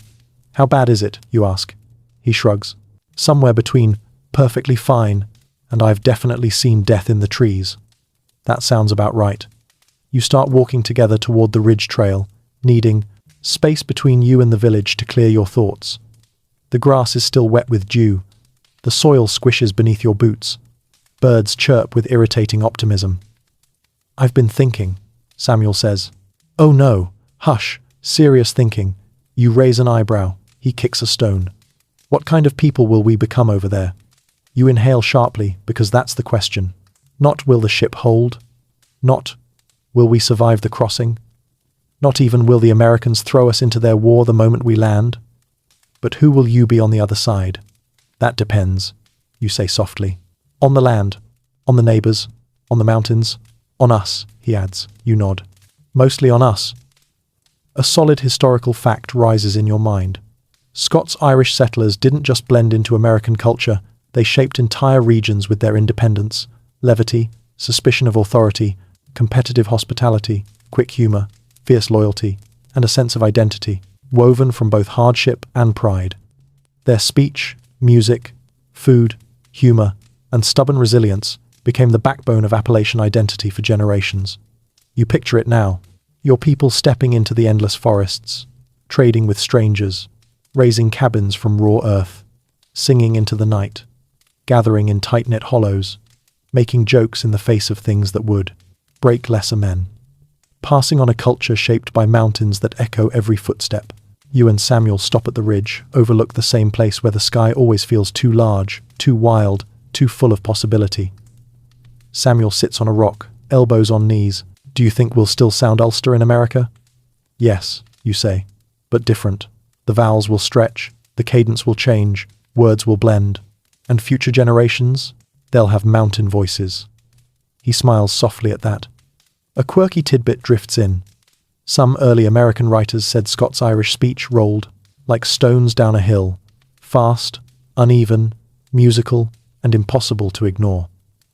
Later visitors to Appalachia said mountain accents carried ghost echoes of Ulster and the Scottish lowlands. Historians still argue whether those echoes were real or romanticized, but you can almost hear them already, the future blending with the past in every syllable. As you gaze across the valley, you feel the future tugging you forward, subtle, steady, insistent. You imagine the you standing in America years from now. You'll be someone who knows how to build with your hands. Someone who laughs loud and loves fiercely. Someone who reads the weather, the soil, and the shapes of mountains. Someone whose identity isn't tied to Ulster anymore, but to Appalachia.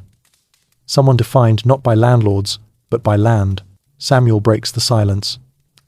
"I heard someone say frontier folk grow into their land like trees. Twisted maybe, but strong. Sounds accurate. And us?" You tilt your head. "Saplings now, oaks later." He laughs. "Stubborn oaks, the sturdiest kind."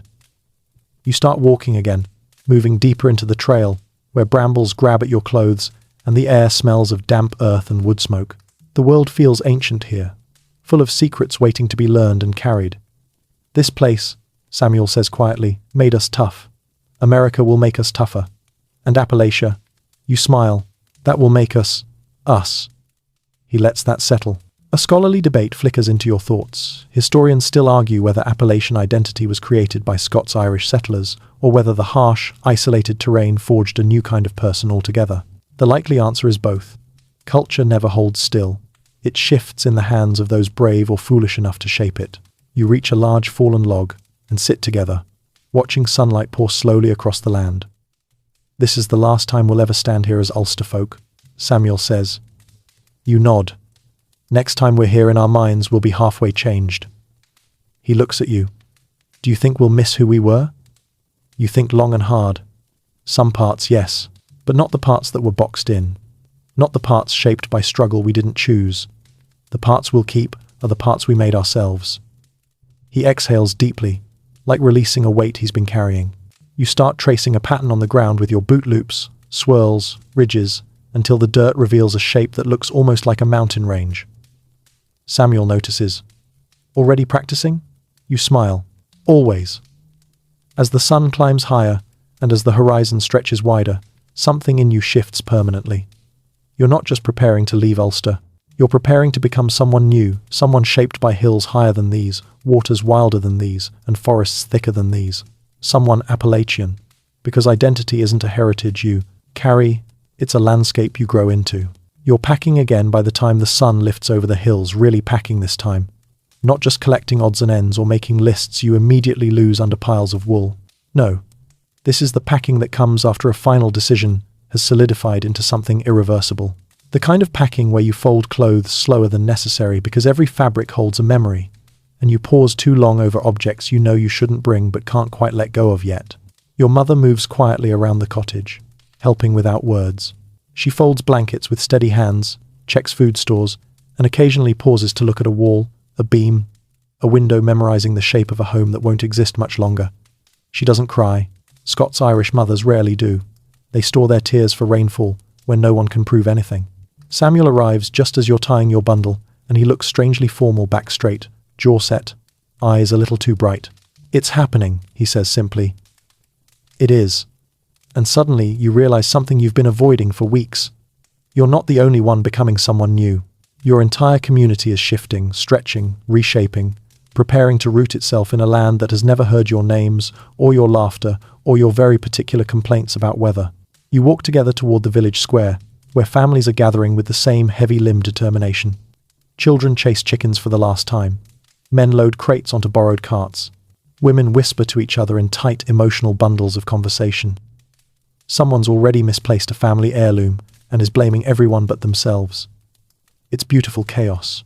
A solid historical fact hums around you.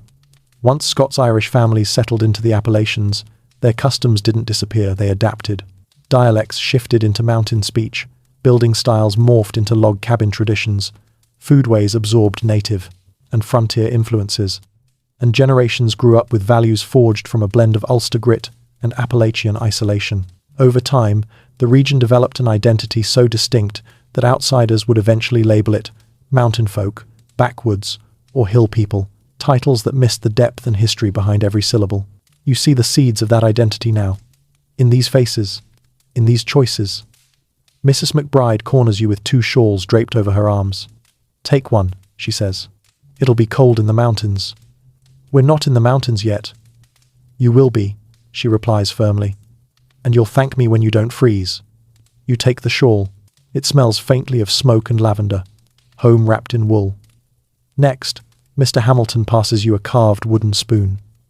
"Made it last night," he says. "For luck. It's beautiful," you say genuinely. He shrugs. "It's a spoon," which, coming from him, is the highest possible compliment. Then the Kerr family arrives, dragging a cart loaded with so many belongings, you're certain they misunderstood the instruction to pack lightly. And yes, because the universe enjoys torment, the rooster is back. You lock eyes with the bird. It glares. Eerie, knowing, vengeful. Samuel mutters, "We're cursed." You whisper, "If it crows in the ship's hold, we're throwing it overboard." Agreed. As the crowd grows, the air vibrates with a strange mix of anxiety and eagerness. People talk about the land they'll claim, the forest they'll cross, the challenges they'll face. You hear laughter, sharp and nervous. A baby cries. Someone starts a campfire to boil water for tea, and suddenly the village smells like burnt heather and beginnings. You wander toward the edge of the square and stand beneath the old ash tree, the one that's seen births, weddings, arguments, dances, and storms for longer than anyone remembers. You place your palm to its bark. "Thank you," you whisper, "for shelter, for shade, for quiet, for watching over you even when the world felt small." Samuel joins you, glancing up at the branches. "Think the trees in America will look like this?" "Some," you say. "Most will be taller, wilder." "Good," he says. "We could use a fresh forest." You chuckle softly. Then, from the corner of your eye, you spot something: your little sister practicing a dance step she saw at the fiddlers' gathering. Her feet tapping lightly against the ground. She's nervous. You can see it in the way she keeps smoothing her dress, in the way she keeps looking toward the road as if expecting it to speak. She catches you watching and runs over. "Will we still dance in America?" she asks, breathless. "More than ever," you say. "We'll dance under new stars." Her eyes widen. "Are the stars different there?" You smile. "Only the land beneath them." She beams, satisfied with this answer, and skips back toward your mother. A quirky tidbit floats into your thoughts. Early Appalachian settlers believed certain hollows, deep folded valleys, could hold voices, causing sound to echo in eerie ways. Travelers claimed singing in those hollows made tunes linger like ghosts. Historians still argue whether this phenomenon was acoustic or imagination, but you already know you'll test it someday. Stand in a remote hollow and let your voice drift upward like a homesick prayer. The chatter quiets as Reverend Mac Bran steps onto a small crate. His face is solemn but steady. "We stand on the edge of something new," he says, "and something old. We go as Ulster folk, but we will become something else, something honest, something strong." People bow their heads. "Our identity will not vanish," he continues. "It will grow, just as seeds from home can take root in new soil if the hands planting them are steady." Your heart tightens. You look around at the faces you've known your entire life, at the hands that built your world, at the humor and heartbreak etched into this little place. These people will become something new in America, something Appalachian, something that blends stubbornness with creativity, hardship with humor, solitude with song. You feel the truth of it, like a pulse. A scholarly debate flickers into your thoughts. Historians still argue whether Appalachian culture is a transplanted Ulster identity or a new identity shaped by frontier realities. But standing here, watching your people gather tools, shawls, food, courage, and each other, you know the answer. It's both. Over time, your descendants will speak with mountain vowels and tell stories that echo through deep hollows. They'll build cabins that tilt in strong winds, fiddle tunes that sound like ridges humming, and jokes sharp as blackthorn. They'll survive droughts, winters, isolation, and thrive through song, kinship, and grit. And all of it begins with the loaded carts, the tied bundles, the goodbye glances happening right now.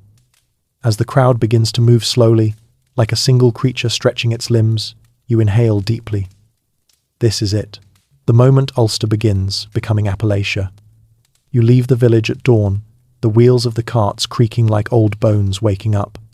The air is cool and damp, the sky washed pale with early morning light. You walk beside your family, your friends, your kin feet trampling the dew-soaked grass in a long, determined line. No one speaks much. The silence isn't fear.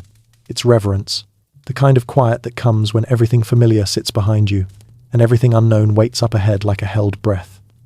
You glance back only once.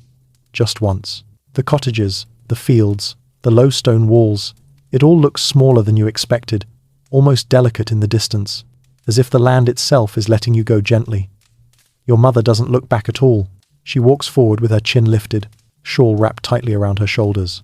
Samuel looks back 3 times, muttering each time that he's not emotional, he's just checking the alignment of the road, which convinces absolutely no one. The path to Belfast feels different this time, more urgent, more final. Last time you walked it out of curiosity. Now you walk it with conviction. The hedgerows seem taller, the streams louder, the hills steeper. Or maybe it's just that you're seeing everything with the eyes of someone who knows this is goodbye. When you reach Belfast's outskirts, the city is already stirring. Carts rumble down cobbled lanes, merchants shout prices, horses snort clouds of steam into the morning air. and above it all rise the masts, dozens of them leaning against the sky like skeletal fingers gripping the horizon. The ships, the vessels that will soon carry you away. The sight steals your breath and quickens your pulse. You weave through the throngs toward the docks. The smell of salt, tar, and fish slams into you with all the subtlety of a kicked door. Children cling to their mothers. Men argue in rapid-fire bursts. A sailor with a missing tooth greets you with a grin that suggests both friendliness and the possibility of mild theft. A solid historical fact drifts into your thoughts. Scots-Irish migrants passed overwhelmingly through ports like Belfast, Londonderry, and Newry, boarding ships bound for Philadelphia and the Delaware River. Many didn't arrive with wealth or influence.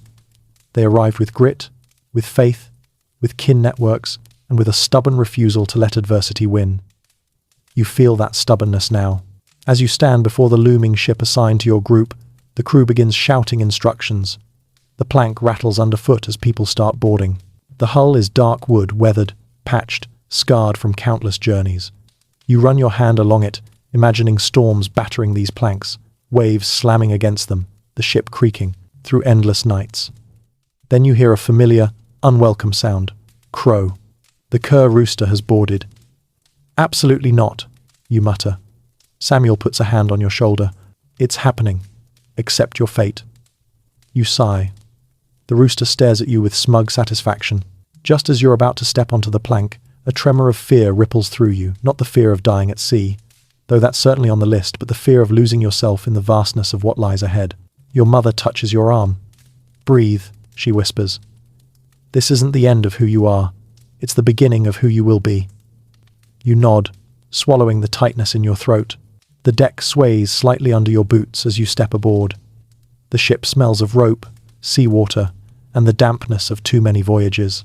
Below deck, cramped quarters await narrow hammocks, low beams, dim lantern light, vibrating with every movement. You help stow your family's bundles, keeping your balance with the awkward grace of someone performing a dance they never rehearsed. Above deck again, you watch the crew preparing for departure. Ropes are coiled, barrels are rolled, orders are shouted. A boy chases a runaway chicken belonging to the O'Loughlin's. The rooster supervises, judging everyone. The ship begins to creak as the tide shifts. This is real. This is happening. A quirky tidbit surfaces. Some migrants believed leaving land without touching a lucky token brought misfortune. People would kiss stones, clutch herbs, or whisper to the sea. You have no such charm until Mrs. Hamilton presses her woolen scarf into your hands. Keep warm, she says, and stay stubborn. I was born stubborn. I know, she replies. A scholarly debate echoes faintly. Historians still argue whether Scots-Irish resilience came from cultural heritage or was forged by frontier hardship. But here, standing on a ship about to cross the Atlantic, the answer doesn't matter. What matters is the feeling in your chest, equal parts fear, hope, and unbreakable determination. As the sailors haul the ropes and the ship lurches forward, Belfast begins to slip away. The shoreline shrinks, the hills soften. The world you knew dissolves into distance. Your throat tightens. The ship pushes into open water, waves lifting and dropping it in slow, steady rhythm. Samuel grips the rail. Here we go, he whispers. You rest your hand beside his. Aye, you say softly. Here we go. You watch Ulster fade, swallowed by horizon and memory, its fields, its roofs, its stubborn people, its weary land. Everything you've ever known becomes a thin line between sea and sky. Then, that line disappears, and ahead lies only possibility. Appalachia is waiting, somewhere beyond storms and stars and unimaginable miles, a place that doesn't know your name yet, but will, because you're carrying Ulster into its mountains. And the mountains will carry your story onward. And now, as the ship glides farther from shore, let the pace slow, let the noise soften, let the world grow hazy around the edges.